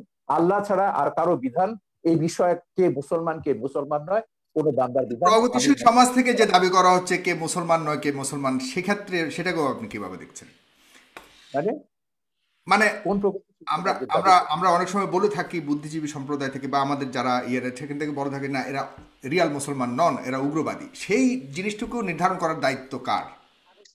আমরা সবসময় বলেছি ইসলাম একটা শান্তির ধর্ম। হ্যাঁ, ইসলামকে যখনই আপনি সন্ত্রাসের সমর্থক করবেন, যখনই এই যে মামুনুল হকের বাবা কি বলেছিলেন, মামুনুল হকের বাবা বাবরি মসজিদ যখন ভাঙলো, মামুনুল হকের বাবা তখন বললেন কি, আজিজুল হক, ইসলাম নামক বৃক্ষটির গোড়ায় পানি নিয়ে রক্ত ঢালতে হবে। তারপর দিন আমি এটা নিয়ে প্রতিবাদ করলাম। আমি বললাম ইসলাম কি ড্রাকুলার ধর্ম? রক্ত পান করে ইসলামকে জীবিত হতে হবে? তাই খ্রিস্টান মিথোলজির মধ্যে যে ড্রাকুলা ক্যারেক্টারটা আছে, এটা কি পিশাচের ধর্ম? ড্রাকুলা তো একটা পিশাচ। আমার কথা হচ্ছে সেইটাই, শান্তির ধর্ম ইসলামকে কে সন্ত্রাসের ধর্মে রূপান্তরিত করেছে? এই আল কায়দারা, এই আইএসআইএসরা, এই জামাতি ওহাবি মৌলবাদী সালাফি, এরাই ইসলামকে সন্ত্রাসের ধর্মে পরিণত করেছে। আমি ইসলাম নিয়ে কথা বলছি, সব ধর্মের ব্যাপারে আমি বলছি, মৌলবাদ আপনি আপনি আপনার ব্যক্তিগত জীবনে রাখুন, সেটাকে আমার উপর চাপাতে যাবেন না, রাষ্ট্রের উপর এটাকে চাপাতে যাবেন না। আমি আপনার কাছে আবারও আসছি শারীরিক করবে। আমরা অনুষ্ঠানের প্রায় শেষ প্রান্তে, আমরা খুব ছোট করে আরো কিছু মন্তব্য নেব, এবং অনেকেই মন্তব্য করেছেন দর্শক, আপনাদের মন্তব্য থেকে আমি কিছু মন্তব্য নেব একটু পরেই। অবশ্যই আপনারা শেয়ার করবেন অনুষ্ঠানটিকে, তাহলে অনেকেই দেখতে পাবে। আইএস নিয়ে কথা হয়েছে, আইএস নিয়ে এই মাত্র ডক্টর শাহরিয়ার কবির কথা তুলেছেন, সেখানে অসংখ্য মুসলমান হত্যা করা হয়েছে জনাব ডক্টর এনায়েতুল্লাহ আব্বাসী। এই যে মুসলমানরা নিজেরা আরেকটা মুসলমানকে হত্যা করা বা কোনো, এটা কোনোভাবে কি জাস্টিফাইড কিনা ধর্মীয় আলোকে? ধন্যবাদ সাগর আপনাকে। কিন্তু শাহরিয়ার কবির সাহেবের একটি প্রশ্নের উত্তর দিয়েই কথাটি শুরু করা উচিত মনে করছি। তিনি বলেছেন কে মুসলিম কে অমুসলিম এই অথরিটি একমাত্র আল্লাহ তাআলার। আমি তাকে তাৎক্ষণিক প্রশ্ন করছি, এবং উত্তরটি তিনি তার ফ্লোর যখন পাবেন তখন দিবেন, যে কোনো ব্যক্তি যদি বাংলাদেশের স্বাধীনতা সার্বভৌমত্বকে অস্বীকার করে, সংবিধান অনুযায়ী সে লোকটি রাষ্ট্রদ্রোহী, এবং রাষ্ট্রদ্রোহী হিসেবে তার শাস্তি হবে। কিন্তু সংবিধানে সেই রাষ্ট্রদ্রোহীর নাম লেখা থাকার প্রয়োজন নেই। ঠিক সেভাবে কে কাফের কে মুমিন, কে মুসলিম কে অমুসলিম, তা আল্লাহ কর্তৃক প্রেরিত সংবিধান কোরআন কারীমের মধ্যে স্পষ্ট করে দেওয়া হয়েছে। অতএব কোরআন কারীমের বিধান অনুযায়ী উলামায়ে কেরাম কে কাফের সেটা বলেন, কে মুসলিম সেটা বলেন। এটা একটি স্পষ্ট বিষয়। খুবই স্থূল চিন্তার, সূক্ষ্ম চিন্তার প্রয়োজন নেই, স্থূল চিন্তাধারীও কথাটি বুঝতে পারে। কোন ব্যক্তি যদি স্বাধীনতা সার্বভৌমত্ব অস্বীকার করে, এখন তাকে যদি রাষ্ট্রদ্রোহী বলে, সে যদি বলে যে সংবিধান আমরা নিতে পারি, আমরা শাহরিয়ার কবির কিছু জিজ্ঞাসা করতে চাচ্ছি, আপনি যদি নেন তাহলে আপনার কথা বলতে সুবিধা হবে। আমি একটু শেষ করছি, আবার শুনবো। অতএব কোরআন কারীমে আল্লাহ স্পষ্ট বলে দিয়েছেন মা ইউজাদুলু ফি আয়াতিল্লাহি ইল্লাল্লাযিনা কাফারু। আল্লাহর কোরআনের আয়াতে যে সন্দেহ করে, অস্বীকার করে, সে কাফের ছাড়া কিছুই নয়। এখন কোরআন কারীমের 6666 খানা আয়াতের কোন একটি আয়াতকে কেউ যদি অস্বীকার করে, আল্লাহর সিদ্ধান্ত অনুযায়ী আমি তাকে কাফের বলবো। তাকে যে কাফের বলবে না সেও কাফের হয়ে যাবে। তবে তার শাস্তি কি হবে সেটাও কোরআন নির্ধারণ করে দিয়েছে, হাদিস নির্ধারণ করে দিয়েছে। দ্বিতীয় যে কথা তিনি বলেছেন আইএস এর কথা, জিহাদের কথা, সবচেয়ে আফসোসের বিষয়, জিহাদ সম্পর্কে ইসলাম কি বলে আমাদের ধারণাটা মোটেও নেই। আইএস কে আমরা প্রকৃত মুসলিম তো মনেও করি না। সেটা কি মুসলমান দায়ী? আইএস এর প্রতিটি অস্ত্রের গায়ে লেখা ছিল, অস্ত্রের গায়ে it is the property of United state of America. Is এর অস্ত্রগুলো আমেরিকার দেওয়া। ইসলাম ও মুসলমানের চিরশত্রু আমেরিকা জিহাদ করার জন্য আইএস কে অস্ত্র দিবে কেন? তাতে তো বোঝা যায় দাল মে কুছ কালা হয়, কালা হয়। সন্ত্রাস ছড়িয়ে তার দায়ভার ইসলামের উপর দেওয়ার একটি নিউ কনজারভেটিভ ইহুদি খ্রিস্টানদের রক্ষণশীল সমাজের একটি অপচেষ্টা ছাড়া আর কিছু নয়। কিন্তু সবচেয়ে বড় কথা হচ্ছে, যারা অস্ত্র হাতে মধ্যপ্রাচ্যে জিহাদ করছে তাদেরকে আমরা সন্ত্রাসী বললাম, কিন্তু সেই সন্ত্রাস তৈরির পিছনে যারা ক্ষেত্র প্রস্তুত করলো তাদেরকে আমরা অপবাদ দিচ্ছি না কেন? আমেরিকা ইরাকে হামলা করেছে, অজুহাত ছিল সেখানে কেমিক্যাল উইপন আছে, রাসায়নিক অস্ত্র আছে, একটি স্বাধীন সার্বভৌম দেশকে তছনছ করে দিল, মাটির সাথে মিশিয়ে দিল। কিন্তু তদন্তে দেখা গেল এক ফোঁটা কেমিক্যাল উইপন সেখানে পাওয়া যায়নি। এখন সেখানে ইরাকের মুসলমানরা যদি তাদের স্বাধীনতা সার্বভৌমত্বের জন্য, তাদের অধিকারকে রক্ষার জন্য অস্ত্র হাতে তুলে নেয়, সেই জিহাদ সন্ত্রাস হয়ে যাবে? এতটা অযৌক্তিক অবিচার কোনো মানুষ তো মেনে নিতে পারে না। ফিলিস্তিনে মুসলমান বসবাস করতে আজকে পারছে না, ইসরায়েলি সন্ত্রাসীদের কারণে বাইতুল মুকাদ্দাসে মুসলমান নামাজ পড়তে পারছে না। সেখানে মুসলমান যদি তার অধিকারকে সংরক্ষণ করার জন্য, অধিকারকে আদায় করার জন্য অস্ত্র হাতে তুলে নেয়, সেটা সন্ত্রাস হয়ে যাবে। সারা বিশ্বব্যাপী জাতিসংঘের তত্ত্বাবধানে সন্ত্রাসকে ছড়ানো হচ্ছে। বাংলাদেশের বিষয়ে বলা হচ্ছে কওমি মাদ্রাসার ছাত্ররা সন্ত্রাস করে, অথচ জেএমবি যখন বাংলাদেশে সিরিজ বোমা হামলা করেছে, কওমি মাদ্রাসাগুলো মাঠে ঘাটে আন্দোলন করেছে সন্ত্রাসের বিরুদ্ধে। হাটহাজারী থেকে আহমদ শফি সাহেব তখন মহাপরিচালক ছিলেন, তিনি স্পষ্ট করে ব্যাখ্যা দিয়েছিলেন নিরপরাধ মানুষকে বোমা মেরে হত্যা করা ইসলাম সমর্থন করে না। সে দায়টা কওমি মাদ্রাসা কেন দিবে? এদেশের মাদ্রাসাগুলো কেন দিবে? বরং পিছনে কারা জড়িত ছিল তারাই দায়ী হবে বলে আমরা বিশ্বাস করি। রমনা বটমূলে যখন বোমা হামলা করা হয়েছিল, তখন আমরা দেখেছি দায় দেওয়া হয়েছিল মাদ্রাসা ছাত্রদের, কিন্তু রমনা বটমূলে বোমা হামলার 1 ঘন্টা পরই আমরা দেখেছি বামপন্থী কিছু সংগঠন ব্যানার নিয়ে আলেম ওলামার বিরুদ্ধে মিছিল বের করেছে। তারা কি করে জানতো যে 1 ঘন্টা আগে রমনা বটমূলে বোমা হামলা হবে? নিশ্চয় ঘটনাটির সাথে তারা জড়িত ছিল। সন্ত্রাসী কর্মকাণ্ড করে দায় তারা আলেম ওলামা পীর মাশায়েখের উপর দেওয়ার চেষ্টা করেছে। আলেম ওলামা পীর মাশায়েখদের ইমেজকে, সম্মানকে ক্ষুণ্ণ করার জন্য, এবং বাংলাদেশে যেন ইসলামের রাজনৈতিক উত্থান না ঘটে সেটা ঠেকাবার জন্য। অতএব না জেনে আমি যেটা হচ্ছে, আপনি আহমেদ শফির কথা বললেন, আপনি একটু মন্তব্য করুন। এই আহমেদ শফি 2013 সালের 15ই ফেব্রুয়ারি সমস্ত তথাকথিত ইসলামিক পত্রিকাগুলোতে, জামাতের এবং তাদের সহযোগীদের পত্রিকা, আধা পৃষ্ঠা একটা খোলা চিঠি লিখেছেন প্রধানমন্ত্রীকে। সেখানে আমার নাম, মুনতাসির মামুনের নাম, জাফর ইকবালের নাম, আমাদের সবার নাম উল্লেখ করে বলেছিলেন এইসব নাস্তিক, মুরতাদ, কাফের এরা।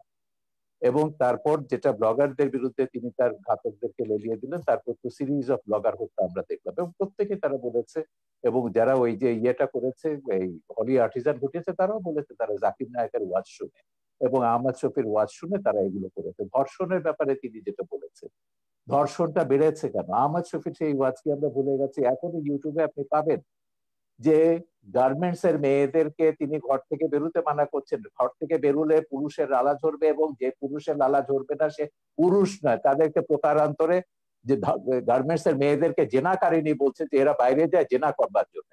এবং আমার ওই ছবি তো ওখানে আছে, একজন এসে বলেছেন যে ইসলামী আইন অনুযায়ী তিনি প্রমাণ ছাড়া এমন কথা বলতে পারেন না, সেই অনুযায়ী তার 80টা দৌড়া পেতে হবে। আমি সেইখানে যাচ্ছি না, আমার কথা হচ্ছে দিস ইজ বাংলাদেশ, এটা বাংলাদেশ। এখানে এখনো ইসলামী হুকুমত কায়েম হয়নি, এখনো কোরআনের আইন কায়েম হয়নি। বাংলাদেশ চলবে বঙ্গবন্ধু যে সংবিধান দিয়ে গেছেন সেই সংবিধান অনুযায়ী। যেদিন আপনারা খিলাফত কায়েম করবেন সেদিন আপনাদের কোরআনের আইন কায়েম করুন, আমাকে 100 বার আপনারা হত্যা করুন, তাতে কিছুই যায় আসে না। কিন্তু কথা হচ্ছে যতক্ষণ পর্যন্ত এটা বাংলাদেশ আছে, ততক্ষণ পর্যন্ত বাংলাদেশের সংবিধানের মূলনীতি আপনাকে বিশ্বাস করতে হবে, আমার বাঙালিত্বের চেতনাকে বিশ্বাস করতে হবে। ধর্ম আমি 100 বার বদলাতে পারি, কিন্তু আমি কখনো আমার এথনিক আইডেন্টিটি, বাঙালি সত্তা, আপনিও এখন বাংলায় কথা বলছেন, আপনি নিজেও একজন, 1000 বছর ধরে আপনার পূর্বপুরুষরা বাঙালি ছিলেন, এবং ইসলাম গ্রহণ করবার আগে অন্য ধর্ম ছিল কিংবা কোনো ধর্ম ছিল না। ধর্ম আপনি বদলাতে পারেন, কিন্তু যেটা আপনি বদলাতে পারেন না সেটা হচ্ছে আপনার জাতিসত্তা, এথনিক আইডেন্টিটি। এথনিসিটি অনুযায়ী আমরা 5000 বছরের একটা প্রাচীন জাতি। এই প্রাচীন জাতির আমাদের একটা সভ্যতা আছে, ঐতিহ্য আছে, এবং সংবিধানে এগুলো রক্ষার কথা দায়িত্ব রাষ্ট্রকে দেওয়া হয়েছে। আমাদের ঐতিহ্য এগুলো আমাদের রক্ষা করতে হবে। তারপরে আমরা যে যা ধর্ম পালন করব। কেউ যদি ধর্ম পালন না করে, তারও এই দেশে থাকবার সমান অধিকার মর্যাদা দিতে হবে, এবং আছে, সংবিধান অনুযায়ী সেটা আছে। আমার কথা হচ্ছে সহিষ্ণুতা প্রদর্শন করুন, সৌভ্রাতৃত্ব প্রদর্শন করুন, ইসলামকে কলঙ্কিত করবেন না। রাজনীতি টেনে এনে সন্ত্রাসকে বৈধতা দিয়ে ইসলামকে আপনারা দয়া করে কলঙ্কিত করবেন না।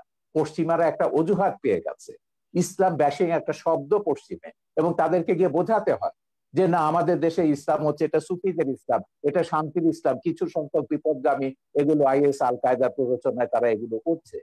কিন্তু এই কথাগুলো যখন আমরা ভিন্ন ধর্মকে যখন আক্রমণ করছি ওয়াজের নাম, ভিন্ন মতাবলম্বীদের যখন আক্রমণ করছি ওয়াজের নামে, এবং অশ্লীল কদর্য ভাষায় কথা বলা হচ্ছে, এবং তখন আপনি কি ধারণাটা দিচ্ছেন ইসলাম সম্পর্কে সেটা বলুন।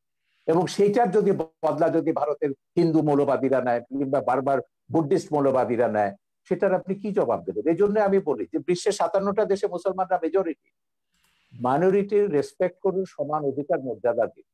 জি তাদেরকে ওইভাবে ফাতোয়া দিয়ে তাদেরকে হত্যা বা আঘাত করবার ক্ষেত্র তৈরি করবেন না, তাদেরকে প্ররোচিত করবেন না কাউকে যে না শাহরিয়ার কবিরকে হত্যা করলে তুমি বেহেশতে যাবে। এটাই তো তৈরি করা হচ্ছে উন্মাদনা। ব্লগার হত্যার পেছনে এটাই ছিল যে ওকে খুন করতে পারলে, বাবাকে খুন করতে পারলে তুমি বেহেশতে যাবে। জি জনাব এটাই শাহরিয়ার আমি কবির, আপনার কাছে অনেকগুলি প্রশ্ন দর্শক সারি থেকে অনেকেই লিখেছেন। আমি সব প্রশ্ন করা সম্ভব নয়। প্রায় 9,000 শেয়ার করেছেন, এখান থেকে প্রায় হাজার হাজার মন্তব্য এসছে। কেউ কেউ লিখেছেন, যেমন এম এ বাসিত আশরাফ, তিনি লিখেছেন পৃথিবীতে, শাহরিয়ার কবির সাহেবের কাছে প্রশ্ন করেছেন, পৃথিবীতে প্রথম মানবাধিকার এবং নারীদের সম অধিকারের প্রতিষ্ঠাতা কে? উনি কি জানেন পশ্চিমা বিশ্বের দার্শনিকেরা পৃথিবীর শ্রেষ্ঠ মানব দরদী মানুষ হিসেবে কাকে স্বীকৃতি দেয়? ডেফিনেটলি তিনি কাকে মিন করেছেন আপনি জানেন। সেক্ষেত্রে আপনার বক্তব্য জানতে চেয়েছে এই একজন লেখক। এরপরে রয়েছেন কাফায়েতুল্লাহ সাহেব, আপনার মুক্তিযুদ্ধের অবদান সম্পর্কে জানতে চেয়েছে। এরপরে লিখেছেন বাংলাদেশের স্বাধীনতা আন্দোলনে যারা যুদ্ধ করেছে তারা কি সবাই স্বাধীনতা বুঝতো? তারা কি জেনে শুনে সবাই মুক্তিযুদ্ধে অংশগ্রহণ করেছে? তাহলে নাস্তিকের বিরুদ্ধে আন্দোলন করতে হলে সবাইকে জানতে হবে কেন? এই ধরনের অনেকগুলি প্রশ্ন করেছেন। মাওলানা ওমর ফারুক লিখেছেন, পারভেজ জুয়েল লিখেছেন, এমডি মাসুম লিখেছেন, শাহিদ আহমেদ লিখেছেন, অনেকেই লিখছেন, লিখে যাচ্ছেন। আপনারা লিখতে থাকুন, আমি সম্ভব হলে কিছু নেব। তবে এই পর্যায়ে অনুষ্ঠানের শেষ প্রান্তে চলে এসেছি, 2 মিনিট করে শুধুমাত্র আপনারা দুজন আবারও শেষ বক্তব্য দেবেন। এগুলো কিন্তু জামাতিদের একটা পরিকল্পিত ব্লগ আছে। যখনই আমি কোনো কথা বলি টক শোতে 1000 2000 এগুলো ডিসলাইক আসবে এবং প্রশ্নগুলো করা হবে মুক্তিযুদ্ধ নিয়ে। এটা বলতে বলতে আমি ক্লান্ত হয়ে গেছি। আমার মুক্তিযুদ্ধের কি অবদান আছে, বাংলাদেশের স্বাধীনতা যুদ্ধের দলিলপত্রটা এটা আগাগোড়া পড়ুন। আমি বলে দেবো না কোন পৃষ্ঠা, আপনাকে পড়তে হবে। এই সুযোগে যদি মুক্তিযুদ্ধের ইতিহাসটা আপনাদের মাথায় ঢোকে, পড়ে দিন শাহরিয়ার কবির কি করেছে মুক্তিযুদ্ধে, সাংস্কৃতিক স্কোয়াডে কি অবদান ছিল, সেখানে পাবেন। দ্বিতীয় কথা হচ্ছে মানবাধিকার নিয়ে। এখন মানুষের অধিকার মর্যাদা প্রত্যেককে বিশ্বাস করতে হবে। এই পৃথিবীতে আমি শুরুতেই বলেছি যে আমরা 700 কোটি মানুষের মধ্যে 150 কোটি মুসলমান আছে, 150 কোটি হিন্দু আছে, 250 কোটি 200 কোটি খ্রিস্টান আছে, অন্য ধর্মাবলম্বী আছে, নাস্তিকও আছে। আমাদেরকে এই পৃথিবীটাকে বাসযোগ্য করতে হবে, এখানে বাঁচতে হবে সমান অধিকার মর্যাদাকে রেসপেক্ট করে। আমি শুধু এইটাই বলছি, আল্লাহ মানুষ সৃষ্টি করেছেন, আল্লাহ শুধু মুসলমান সৃষ্টি করেন। এইটুকু অন্তত শ্রদ্ধাবোধটা স্রষ্টার উপর আপনার কোনো ডিরেক্ট কোনো প্রশ্ন রয়েছে কিনা একদম সম্পূর্ণভাবে, যেটা আপনি জানতে চান ডক্টর? না না, আমার কোনো প্রশ্ন নেই। আমি তো পরিষ্কার আছি, আমার অবস্থান সম্পর্কে আমি তো পরিষ্কার আছি। যারা বিভ্রান্ত তাদেরকে বলবো যে মানুষকে মানুষ হিসেবে মর্যাদা দিতে শিখুন। আল্লাহ বিচার করবেন কিয়ামতের পরে, কে দোজখে যাবে, কে বেহেশতে যাবে, কে কত পাপ করেছে, গুনাহ করেছে দুনিয়াতে। সেটাকে দুনিয়াতে আপনাকে এই যে জাগতিক শাস্তি, যেটা হচ্ছে ব্লাসফেমির যে কনসেপ্ট, এটা ইসলামের কনসেপ্ট না। কোরআনে কোথাও ব্লাসফেমির জাগতিক শাস্তির বিধান নেই। আল্লাহ নিজে শাস্তি দেবেন তাদেরকে, ব্লাসফেমার্সকে। এখন সেইটাকে আপনি ইহুদি খ্রিস্টান আইনের দিকের থেকে এখানে ইমপ্লিমেন্ট করছেন, আল্লাহর অধিকার আপনি নিজের হাতে তুলে নিচ্ছেন। আমার কথা হচ্ছে বাংলাদেশে তো অন্য ধর্মের মানুষ আছে, 57টা দেশে মুসলমানরা মেজরিটি। এখন আমি যদি এখানে মেজরিটি রুল চাপাই, অন্যান্য দেশগুলোতে যখন তারা তাদের মেজরিটি রুল চাপাবে, সেই সব দেশের মুসলমানদের নির্যাতনের দায়িত্ব, ভারত বলুন, শ্রীলঙ্কা বলুন, কিংবা মায়ানমারের মুসলমানদের নির্যাতনের দায়িত্ব কিন্তু আমাদের মোল্লাদেরকে নিতে হবে। তারা যখন হিন্দুদের উপর, বৌদ্ধদের উপর নির্যাতন করবেন, রামুর মতো ঘটনা ঘটাবেন, নাসিরনগরের মতো ঘটনা ঘটাবেন, বা 2001 সালে নির্বাচনের সময়কার মতো ঘটনা ঘটাবেন।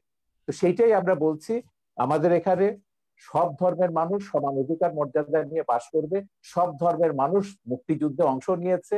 মুক্তিযুদ্ধে আমাদের কি স্লোগান ছিল, মুজিবনগর সরকারের পোস্টার দেখুন, বক্তৃতা দেখুন, নীতি নির্ধারকরা কি বলেছেন, পরিষ্কার হয়ে গেছে। যুদ্ধের ভেতর দিয়ে আমাদেরকে আপনার কাছ থেকে জাস্ট 1 সেকেন্ড, 5 সেকেন্ড ভাস্কর্য নিয়ে আপনার বক্তব্য শুনতে চাই, যেটা অতি সম্প্রতি অনেক আলোচিত হয়েছে। যখন আমি মিশরে, তখন আমি মিশরে ছিল, মুসলিম ব্রাদারহুড যখন এটা নিয়ে একটা বিতর্ক, সালাফিরা বিতর্ক তুলেছিল, স্ফিংস থাকতে পারবে না। স্ফিংস এটা পৌত্তলিকতা এবং ভাস্কর্যতা। সেখানে একটা সুভেনির বিক্রি করতে, একজন সুভেনির বিক্রি এবং বেশ লম্বা দাড়িওয়ালা, চোপা পরা, এই সাথে হুজুর টাইপের। আমি সুভেনি কিনতে বললাম, আমি তুমি ওহাবিরা সালাফিরা ওহাবি না, সালাফিরা সেখানে বলছে যে কি এটা তো হারাম ইসে। বলে দেখো, এটা হচ্ছে আমাদের সংস্কৃতি। ধর্ম আর সংস্কৃতি এক জিনিস না। সংস্কৃতিটা হচ্ছে খ্রিস্টান মুসলমান নির্বিশেষে এটা সবগুলো আমাদের সংস্কৃতির অন্তর্গত। সালাফিরা দাবি করেছিল, মুসলিম ব্রাদারহুড তখন ক্ষমতায় ছিল, তারা সেটা ভাঙেনি। তিনি যে বলছেন যেসব দেশ খেলাফতের দিকে যাচ্ছে, বিশেষ করে তুরস্কের কথা তিনি উল্লেখ করলেন, হ্যাঁ তুরস্ক খেলাফতের কথা বলছে, একটা ভাস্কর্য ভেঙেছে, উল্টো তারা রাখে এখন বঙ্গবন্ধুর ভাস্কর্য বসাবে আঙ্কারাতে। এই হচ্ছে ইসলাম, যেটা এরদোয়ান তুরস্কে করছে। তুরস্কে আমি হযরত জালালউদ্দিন রুমির বিশাল ভাস্কর্য দেখেছি, অন্যান্য ইসলামিক সুফিদের ভাস্কর্য দেখেছি, ইরানে আমি সুফিদের ভাস্কর্য দেখেছি। তো ভাস্কর্যের সঙ্গে ইসলামের বিরোধ আছে, যেটা বলেন এটা সম্পূর্ণ রাজনৈতিক পক্ষপাতী। ভাস্কর্য সভ্যতার অংশ, ইতিহাসের অংশ, ইতিহাসের মহানায়ক সেটা ইসলামিক স্কলার আছেন, অন্যান্য আছেন, স্কলাররা আছেন। মিশরে যান, ইসলামিক স্কলার কেন, বুদ্ধিজীবীদের দেখবেন, সঙ্গীতকারদের দেখবেন। উম্মে কুলসুম বিশাল আরব বিশ্বের সবচেয়ে পপুলার গায়িকা, তার বিশাল ভাস্কর্য ভাস্কর্য আছে। ভাগাভাগি চলছে, এটা কি আপনি মনে করেন যে রাজনৈতিক কোনো ঘৃণিত? এটা পুরো রাজনীতি, এর সঙ্গে ইসলামের কোনো সম্পর্ক নেই, একদম রাজনীতি। মোল্লা ইসলামিক ওমর যেটা আফগানিস্তানে করেছে সেই কাজটাই তারা এখানে রিপিট করছে। মোল্লা ওমর এখানে কারা বলতে কারা ইসলামের কারা কারা করছে বর্তমানে বাংলাদেশে যে আপনি ভাস্কর্য ভাঙার পেছনে কাদেরকে দায়ী তারা বলবেন? তো সবগুলো, তারা তো ঘোষণা দিয়ে করছে, খেলাফত, হেফাজত, যারা ইসলামী শাসনতান্ত্রিক আন্দোলন বা তাদেরকে যারা সাপোর্ট করে, যাদের পেছনে জামাত বিএনপি তো রয়েছে, রাজশাহীতে যাদের পেছনে রাজশাহীতে আমরা আইএসআই রয়েছে। দেখেছি আওয়ামী লীগের নেতাদেরকে গ্রেফতার করা হয়েছে। আরে ওটা বাঘাযতীন নেতা তো কাগজে বেরিয়েছে, এটা স্কুল কমিটি নিয়ে তাদের মধ্যে দ্বন্দ্ব, এটার সঙ্গে ভাস্কর্য ভাঙার কোনো সম্পর্ক নেই। ওকে। ভাস্কর্য নিয়ে 2013 সাল থেকে বঙ্গবন্ধু এখানে উপলক্ষ, বঙ্গবন্ধুর গায়ে হাত দিয়েছে বলে আওয়ামী লীগের টনক নড়েছে। কেন হেফাজতে 13 দফায় ভাস্কর্য ভাঙার কথা নেই? জামাত ইসলামী আগে ভাস্কর্য ভাঙার কথা বলেনি? হেফাজতে 13 দফায় যা আছে, কাদিয়ানীদের কাফের ঘোষণা থেকে শুরু করে ব্লাসফেমি এন্ড পাল্স করা, সবগুলোই হচ্ছে জামাতের দফা। এখন এগুলোকে তিনি যতই পার্থক্য করুন না কেন, জামাতের সঙ্গে আমাদের পার্থক্য আছে, তিনি কিন্তু কাদিয়ানীদের কাফের ব্যাপারে জামাতের সঙ্গে একমত, ব্লাসফেমি আইন চালুর ব্যাপারে তিনি জামাতের সঙ্গে একমত, ভাস্কর্য ভাঙার ব্যাপারও আশা করি তিনি নিশ্চয়ই একমত হবেন ওদের সঙ্গে। তো এইটাই হচ্ছে মিলের জায়গাটা। আমি বলছি যে রাজনীতিতে যখনই আনবেন ইসলামকে বা কোনো ধর্মকে, তখনই ওই বার্মার মতো ঘটনা ঘটবে, ভারতের মতো ঘটনা ঘটবে, বাংলাদেশের মতো ঘটনা ঘটবে, পাকিস্তানের মতন ঘটনা ঘটবে। এতে করে কি বিশ্বে শান্তি আসবে বা কোনো দেশে আমরা কি শান্তিতে বাস করতে পারবো? আমার কথা হচ্ছে আমরা সবাই শান্তিতে বাস করতে চাই। এই প্রশ্নটা আমাদের সবারও জনাব ডক্টর এনায়েতুল্লাহ আব্বাসী, আপনি শেষ কথা বলবেন আজকের অনুষ্ঠানের, এবং আপনার কাছে প্রশ্ন অনেকেই করেছে, কিন্তু আমি অনেকের প্রশ্ন নিতে পারছি না, শেষ প্রান্তে চলে এসেছি। মাননীয় আইজিপি মহোদয় বলেছেন যে বাংলাদেশ মৌলবাদী দেশ নয়। আপনারা কার ইশারায় কোন এজেন্ডা বাস্তবায়নের জন্য দেশটাকে মৌলবাদী চরিত্রের তকমা আটানোর চেষ্টা করছেন? আমরা তো আরব সহ বিভিন্ন রাষ্ট্র দেখি না জঙ্গি মিছিল করতে, জঙ্গি মিছিলের কথা বলেছে, কিন্তু আপনারা আমাদের কথায় কথায় আমাদের দেশে জঙ্গি মিছিল করেন। তাহলে দেশটিকে জঙ্গিবাদের দিকে ঠেলে দিচ্ছেন কিনা, কারো উদ্দেশ্য হাসিল করতে চাচ্ছেন কিনা? এবং ফ্রান্সের কথা বলেছেন তিনি, পাশাপাশি তিনি বলেছেন যে এদেশে ইসলাম প্রচার করেছিলেন সুফি সাধকরা, তারা কিন্তু কখনোই তরবারি প্রয়োগের মাধ্যমে ইসলাম প্রচার করেনি। আপনারা কেন এখন এমন উস্ফলন দেখাচ্ছেন?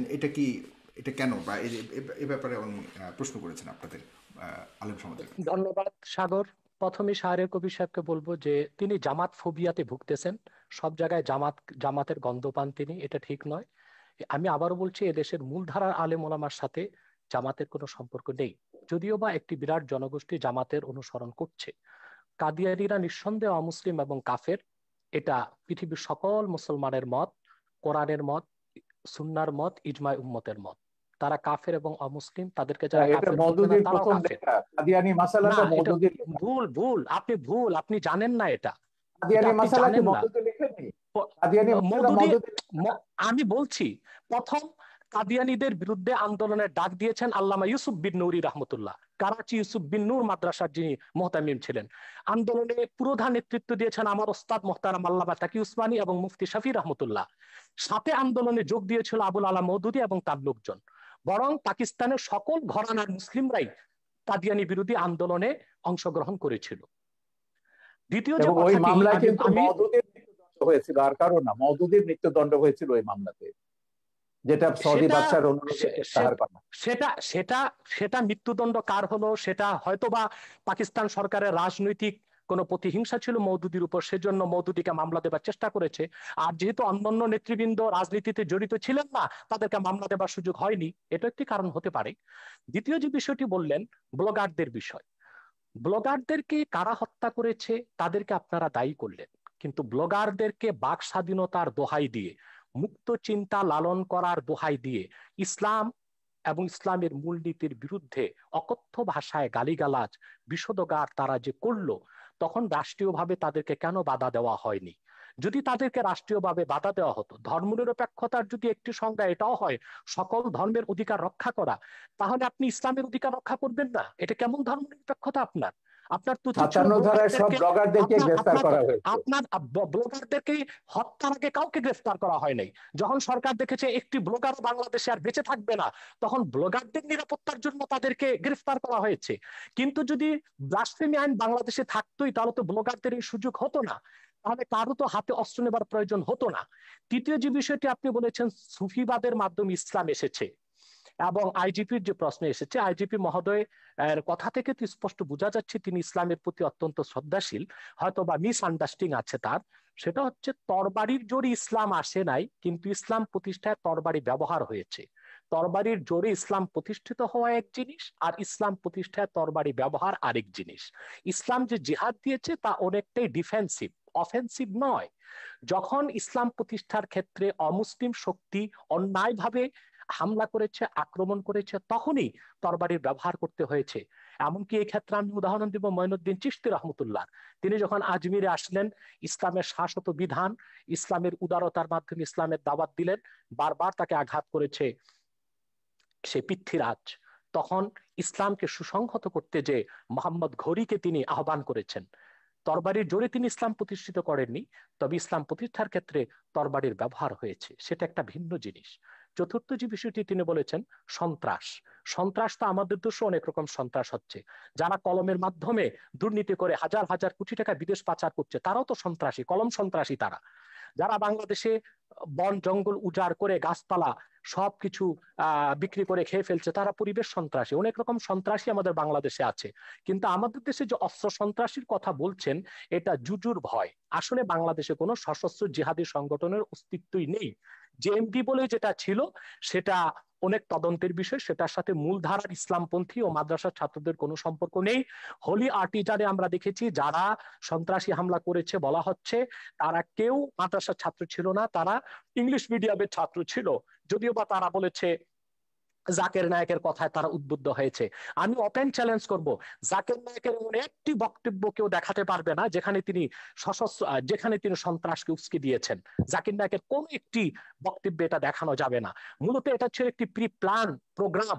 জাকির নায়কের বক্তব্য বন্ধ করা, ভারত থেকে তাকে বিতাড়িত করার জন্য এটা একটি সাজানো নাটক ছিল। এবং তাতেও আমাদের বাংলাদেশের কোনো মাদ্রাসার ছাত্র শিক্ষক জড়িত ছিল না, ইংলিশ মিডিয়ামের ছাত্ররা জড়িত ছিল। অতএব কোথায় কোথায় সন্ত্রাসের দায়ভার এদেশের আলেম ওলামা পীর মাশায়েখ ও মাদ্রাসা ছাত্রদের উপর দেওয়া, এটা অবিচার ছাড়া আর কিছুই নয়।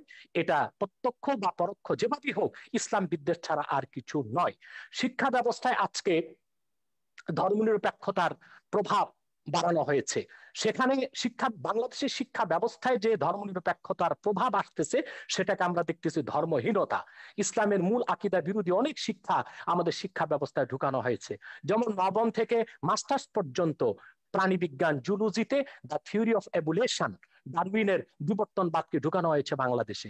অথচ সারা দুনিয়ার বিজ্ঞানীগণ একমত হয়েছে, the theory of evolution is not a scientific fact, it is nothing but hypothesis of Darwin. বিবর্তনবাদ এটা বৈজ্ঞানিক কোনো প্রমাণিত বিষয় নয়, এটা হচ্ছে ডারউইনের একটি মন গড়া মতবাদ। অথচ তা আমাদের শিক্ষা ব্যবস্থায় ঢুকানো হয়েছে।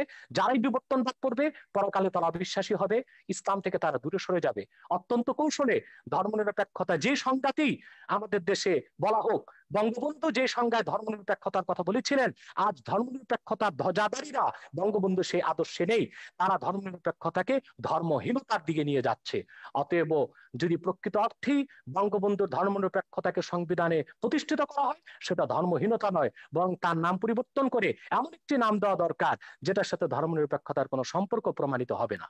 ধন্যবাদ সাগর ধর্ম আপনাকে। নিরপেক্ষতা বঙ্গবন্ধুর দেয়া নাম। সেকুলারিজম বাংলা তর্জমা তিনি ধর্ম নিরপেক্ষতায় করেছেন। রাষ্ট্র ধর্মের ব্যাপারে নিরপেক্ষ থাকবে, সব নাগরিক সমান অধিকার মর্যাদা ভোগ করবে, এটাই হচ্ছে বঙ্গবন্ধু ধর্ম নিরপেক্ষতার সারকথা।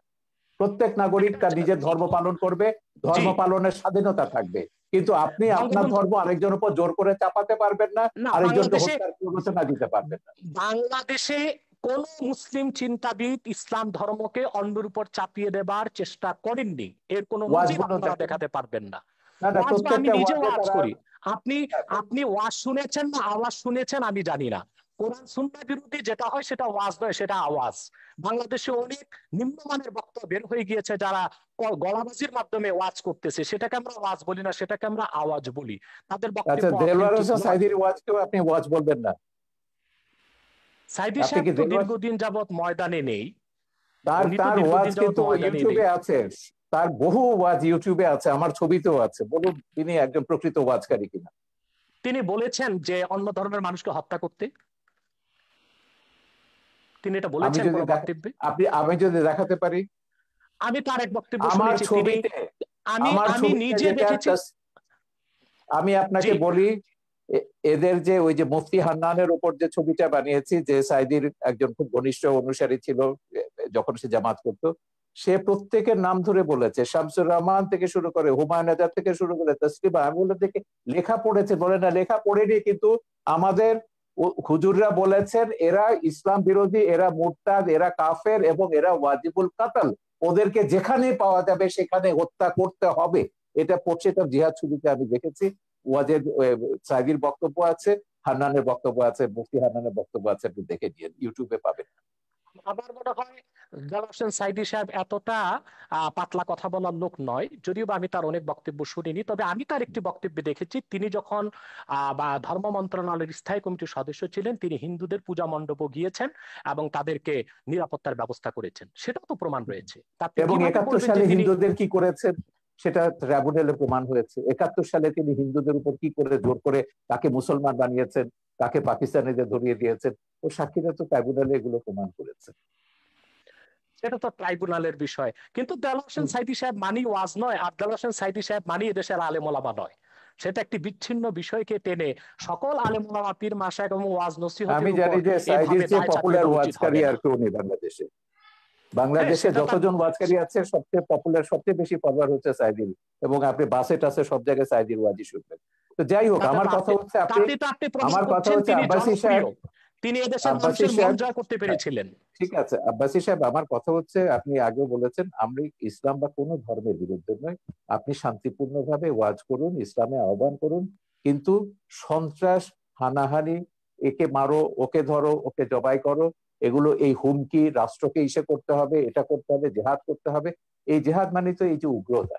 এবং এই উগ্রতার কারণে আপনি কিন্তু ওই যে ইরাকের কথা বলেছেন, আপনি কোথায় ছিলেন আমি জানি না, ইরাকে যখন রাত্রেবেলায় আমেরিকা আক্রমণ করলো, আমরা পরের দিন বিশাল মিছিল বার করেছিলাম ইরাকে আমেরিকার হামলার বিরুদ্ধে। এখন ইরাকে কি করেছে? ইরাকে তো একটা সেকুলার ইস্যু ছিল, ইরাক ছিল সাদ্দাম হোসেনের, এবং সেই সেকুলার কি ইস্যুর পরে করতো কি হলো, সেজন্য ইরাকে, মিছিল করেছেন। ইরাক, হ্যাঁ ইরাক তারপর তো একটা ইসলামিক রাষ্ট্রে পরিণত হলো, এখন তারা জেহাদ করছে। যাই হোক, আমরা আমেরিকার যত জায়গাতে জেহাদিদের, এই যে তালেবান, আল কায়দা, এটা আমার ছবিতেই আছে, আমেরিকা কি করে এদেরকে তৈরি করেছে, জেহাদকে, পলিটিক্যাল ইসলামকে কিভাবে আমেরিকা মদদ দিচ্ছে, এটা আমার ছবিতেই আছে। সোভিয়েত ইউনিয়নকে ধ্বংস করবার জন্য আমেরিকা পলিটিক্যাল ইসলামকে সবুজ বলয় তৈরি করেছে লাল বলয়ের পাশে। এটা আজকে সর্বজন বিদিত সত্য। আমেরিকা এখন প্রতিযোগী করে, এখন তারা নিজেরা ফ্র্যাঙ্কেনস্টাইনের ভয় দেখছে, 9/11-এর মতো ঘটনা করছে। তো আমেরিকাদের বলেছে, জামাত ইসলামীকে তো এখনো তারা মডারেট ইসলামিক পার্টি মনে করে, এখনো জামাত প্রেম তাদের কাটেনি। পরশুদিন আমেরিকার স্টেট ডিপার্টমেন্টের সঙ্গে আমাদের একটা দীর্ঘ ওয়েবিনার হয়েছে।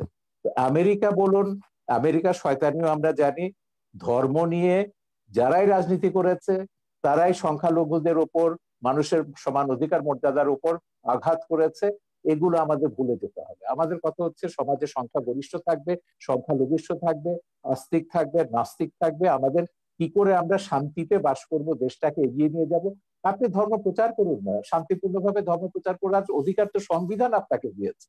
বঙ্গবন্ধুর ওই যে ধর্ম নিরপেক্ষতার যে ব্যাখ্যাটা দিয়েছেন, সেখানে বলেছেন প্রত্যেক ধর্মের মানুষ শান্তিতে তাদের ধর্ম পালন করবে, প্রচার করবার সব রকম স্বাধীনতা দেওয়া হয়েছে। তো কেন একটা ধর্ম আপনাকে জোর করে অন্যের উপর চাপিয়ে দিতে হবে? আপনি দাওয়াত দিন শান্তিপূর্ণভাবে, আমাদের কোনো অসুবিধা নেই। কিন্তু শান্তিতে যখন ধর্ম প্রতিপালন করার কথা তো বহু আগে, 1400 বছর আগে আমাদের মহানবী সাল্লাল্লাহু আলাইহি ওয়াসাল্লামও বলে গেছেন। আমার কাছে বলেছেন, আমি সেটাই বলছি, তো আমি সেটাই বলছি, মহানবী কেন, প্রত্যেক মহাপুরুষরাই বলেছে, কোরআনেও আছে, আল্লাহ প্রত্যেক জাতির জন্য আমাদের দেশে নবী অশান্তিটা পাঠিয়েছেন। আপনি কোথায় দেখেছেন? আমি আমি যদি বলি ওয়ার্ল্ড যখন রাজনীতির সঙ্গে ধর্ম যোগ ওয়ার্ল্ড করবে তখন কনটেক্সটে অশান্তি আসবে। উগ্রবাদের কারণ ওই যে বিরুদ্ধে উনি যেটা বলেন, আব্বাসী বাংলাদেশ সাহেব যেটা অনেক বললেন, অনেক ভালো অবস্থাতে আছে। জি, আমি তো জানি, আমি তো জানি সেটাকে নষ্ট করবার জন্য তো তারা গৃহযুদ্ধের হুমকি দিচ্ছে এখন। বলেছে 2013 সালের চেয়ে ভয়াবহ ঘটনা ঘটবে যদি বাংলাদেশ থেকে এসব ভাস্কর্য ভাঙা না হয়, সরিয়ে না হয়। গৃহযুদ্ধের হুমকিটা কারা দিচ্ছে? কারা দেশটাকে পরাজয়ের প্রতিশোধ দিতে চাইছে 71-এ? তো আপনি 71-এর পরাজয়ের প্রতিশোধ এখন নেবেন বাংলাদেশকে বললে ওমরে আফগানিস্তান বানিয়ে, আর আমরা চুপচাপ বসে বসে দেখবো? সেজন্য আমরা সরকারকে বলেছি, না, সময় এসেছে, কঠোর ব্যবস্থা নিতে হবে। এই দেশে ধর্মের নামে কোনো সন্ত্রাস অনুমোদন করা যাবে না, সেটা যে কোনো ধর্মের নামে। জি, জনাব আব্বাস সাহেব।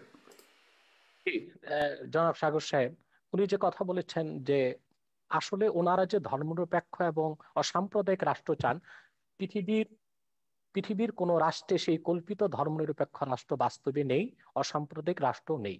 সকল এবং অসাম্প্রদায়িকতা আপনাদের খিলাফত পৃথিবীর এবং কোথাও নেই, আছে, আমি খেলাফত দেখাচ্ছি কোথাও আমি নেই। দেখাচ্ছি আমি দেখাচ্ছি আমি দেখাচ্ছি খোলাফায়ে আমি রাশিদিনে দেখাচ্ছি প্রমাণ হয়ে আমি গেছে যে দেখাচ্ছি 3 জন আমি খলিফাকে আপনারা দেখাচ্ছি হত্যা করেছে, শেষ করি। 3 জন আমি খলিফাকে আপনার কথা বলার সময় কথা মুসলমানরা বলি নাই, হত্যা করেছে। সেটাই বলছি, আমি সেটা বলছি সেই কল্পিত ধর্মনিরপেক্ষ রাষ্ট্র, কল্পিত অসাম্প্রদায়িক রাষ্ট্র পৃথিবীর কোথাও নেই। যদি ধর্মনিরপেক্ষতা অর্থ এটাই হয় সকল ধর্মের অধিকার রক্ষা, তো বাংলাদেশে ব্লগাররা যখন তখন ইসলাম বিরোধিতা করে, সেটা ইসলামের অধিকারকে ক্ষুণ্ণ করা হয়, তখন ধর্মনিরপেক্ষতা কোথায় থাকে? ব্লগাররা বাক স্বাধীনতার নামে আল্লাহ রসুল মোহাম্মদ সাল্লাহ আলাইহি সাল্লামের আরশচুম্বী মর্যাদার বিরুদ্ধে বক্তব্য দেয়, তখন ধর্মনিরপেক্ষতার কনসেপ্ট কোথায় থাকে? অতএব ধর্মনিরপেক্ষতা যারা বাংলাদেশে করতে চায় তাদের উদ্দেশ্য হচ্ছে ইসলামকে ঠেকানো, এছাড়া আর কিছুই নয়। দ্বিতীয়, তিনি খেলাফত রাষ্ট্রের কথা বলেছেন। খেলাফতের কথা, খেলাফত হচ্ছে কি? খেলাফত হচ্ছে তানফিজু আহকামিল্লাহি আজ্জা ওয়া জাল্লা, ভূপৃষ্ঠে আল্লাহর বিধানকে প্রতিষ্ঠিত করা।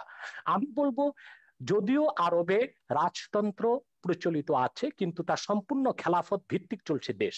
সেখানে বেনামাজিকে 25 বেত্রাঘাত করা হচ্ছে, সেখানে যারা চুরি করছে তাদের হস্তকর্তন হচ্ছে, যারা জেনা করছে তাদেরকে সাঙ্গে সার করছে। এটা খেলাফত। যদিও নামে তা মুলুকিয়াত বা রাজতন্ত্র, যদিও সেটা রাজতন্ত্র, কিন্তু সেখানে খেলাফত আছে এবং খেলাফতের সব সুযোগ সুবিধা আরবের লোকজন গ্রহণ করছে।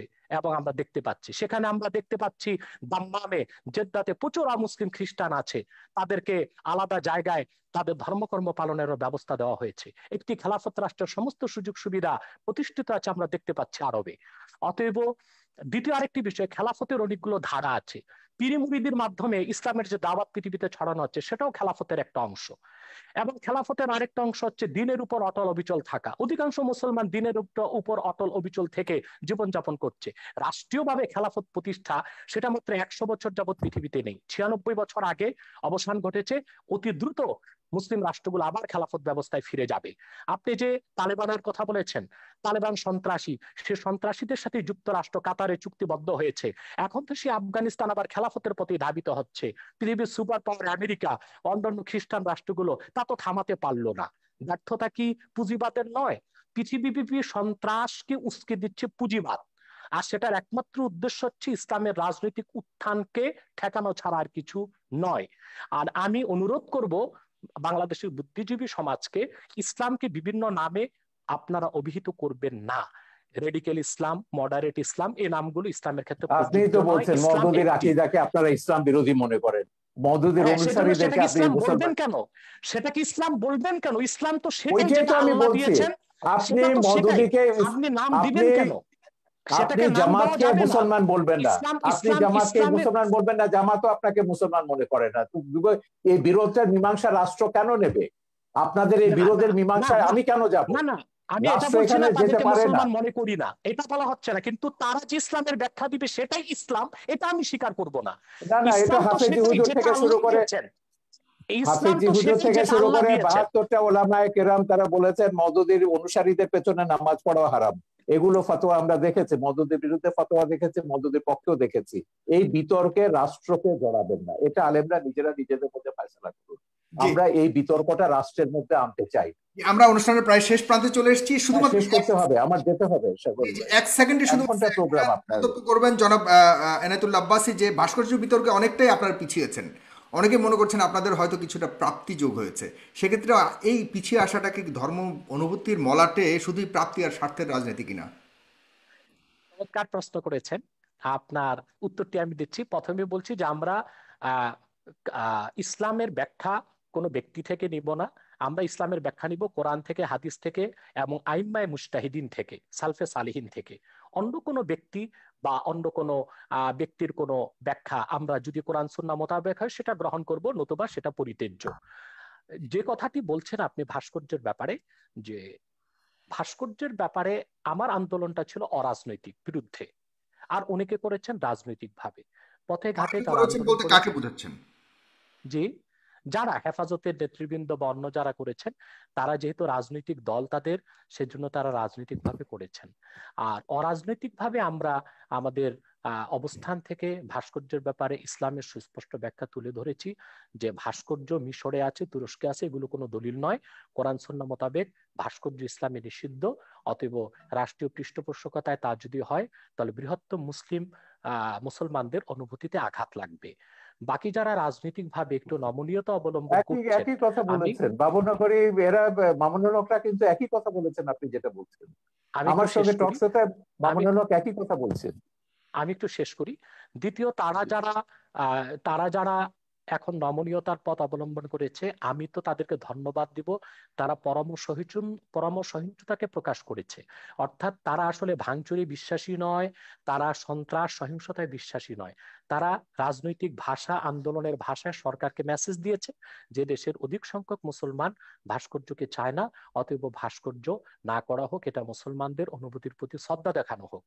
আর দ্বিতীয়ত, ভাস্কর্যের বিপক্ষে যারা আন্দোলন করেছে, কথা বলেছে, কেউ পারচেজ করেছে কি না, রাজনৈতিক স্বার্থে করেছে কি না, সেটা তাদের ব্যক্তিগত বিষয়। সেটার সাথে বৃহত্তর মুসলিম সমাজ ও অরাজনৈতিক আলেম ওলামাদের কোনো সম্পর্ক নেই। অরাজনৈতিক আলেম ওলামা ও বৃহৎ স্বার্থে যে এদেশের বৃহৎ মুসলিম সমাজ যে বিরোধিতা করেছে, তা একান্তই ইসলামের অনুভূতি থেকে।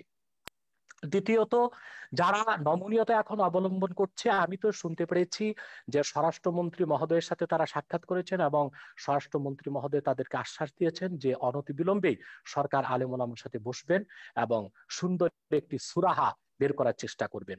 যদি রাষ্ট্রের পক্ষ থেকে এই ধরনের আশ্বাস দেওয়া হয়, সেখানে তো আর আন্দোলন করে মাঠ গরম করার কোনো প্রয়োজন নেই।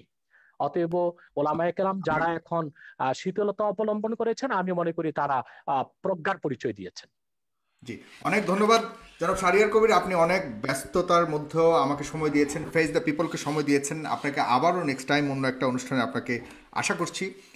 এই বিতর্কের অবসান আমরা সবাই চাই, আপনি যেমনটা চান আমরাও চাই। এই দেশ শান্তির দেশ, এই দেশের 30 লক্ষ শহীদের রক্তের বিনিময়ে অর্জিত এই দেশে আমরা কোনোভাবে কোনো বিভেদ, কোনো আমাদের মতামতের মধ্যে, আমাদের জীবন ধারা পরিচালনার মধ্যে, জীবন ব্যবস্থার মধ্যে কোনো ধরনের বিভক্তি থাকুক, এটা আমরা কখনোই চাই না। আমরা সবাই সমানভাবেই চলতে চাই। তবে কিছু কিছু কনফ্লিক্ট যেগুলি আমাদের মনের মধ্যে আছে, সেগুলি এই ধরনের আলোচনার মাধ্যমে অনেকটাই পরিষ্কার হয়ে যাবে আমি মনে করি। এবং আশা করি আমরা সামনের বঙ্গবন্ধুর, জিয়াউর রহমানের এবং অন্যান্য যারা বড় বড় ব্যক্তিত্বরা যে এই দেশকে স্বাধীন করার জন্য জীবনকে উৎসর্গ করেছেন, তাদের যে চাওয়া ছিল সেটা পরিপূর্ণভাবে সফলতা অর্জন করবে আমি বিশ্বাস করি। তো সুতরাং এই অনুষ্ঠানটিকে আপনারা অবশ্যই নিজেদের টাইমলাইনে শেয়ার করে এবং আমাদের ইউটিউব চ্যানেলটিকে অবশ্যই সাবস্ক্রাইব করে আমাদের অন্য অনুষ্ঠানগুলি দেখার আহ্বান জানিয়ে আজকের এই অনুষ্ঠানটি এখানে শেষ করছি। জনাব ডক্টর এনায়েতুল্লাহ আব্বাসী, আপনাকে অনেক ধন্যবাদ। আপনি অসুস্থ আমি জানি আজকে, তবু আপনি এসছেন, এটা একটা বিশাল প্রাপ্তি আমার জন্য, আমার অনুষ্ঠানের দর্শকদের জন্য অনেক বড় প্রাপ্তি। আপনি অসুস্থতা নিয়েও জনাব শাহরিয়ার কবিরের সাথে বসবেন বলে আপনি এসছেন, এতে হাজারো লাখো লাখো আজকের মানুষ যারা দেখেছে তারা অনেক আপনার প্রতি অনেক কৃতজ্ঞতা আমার পক্ষ থেকে, তাদের পক্ষ থেকে আমি জানাচ্ছি আপনার প্রতি কৃতজ্ঞতা। ধন্যবাদ, ভালো থাকবেন। শাহরিয়ার কবির, জনাব শাহরিয়ার কবির ভালো থাকবেন, সুস্থ থাকবেন। ডক্টর এনায়েতুল্লাহ আব্বাসী সুস্থ থাকবেন। খুদা হাফেজ। ধন্যবাদ।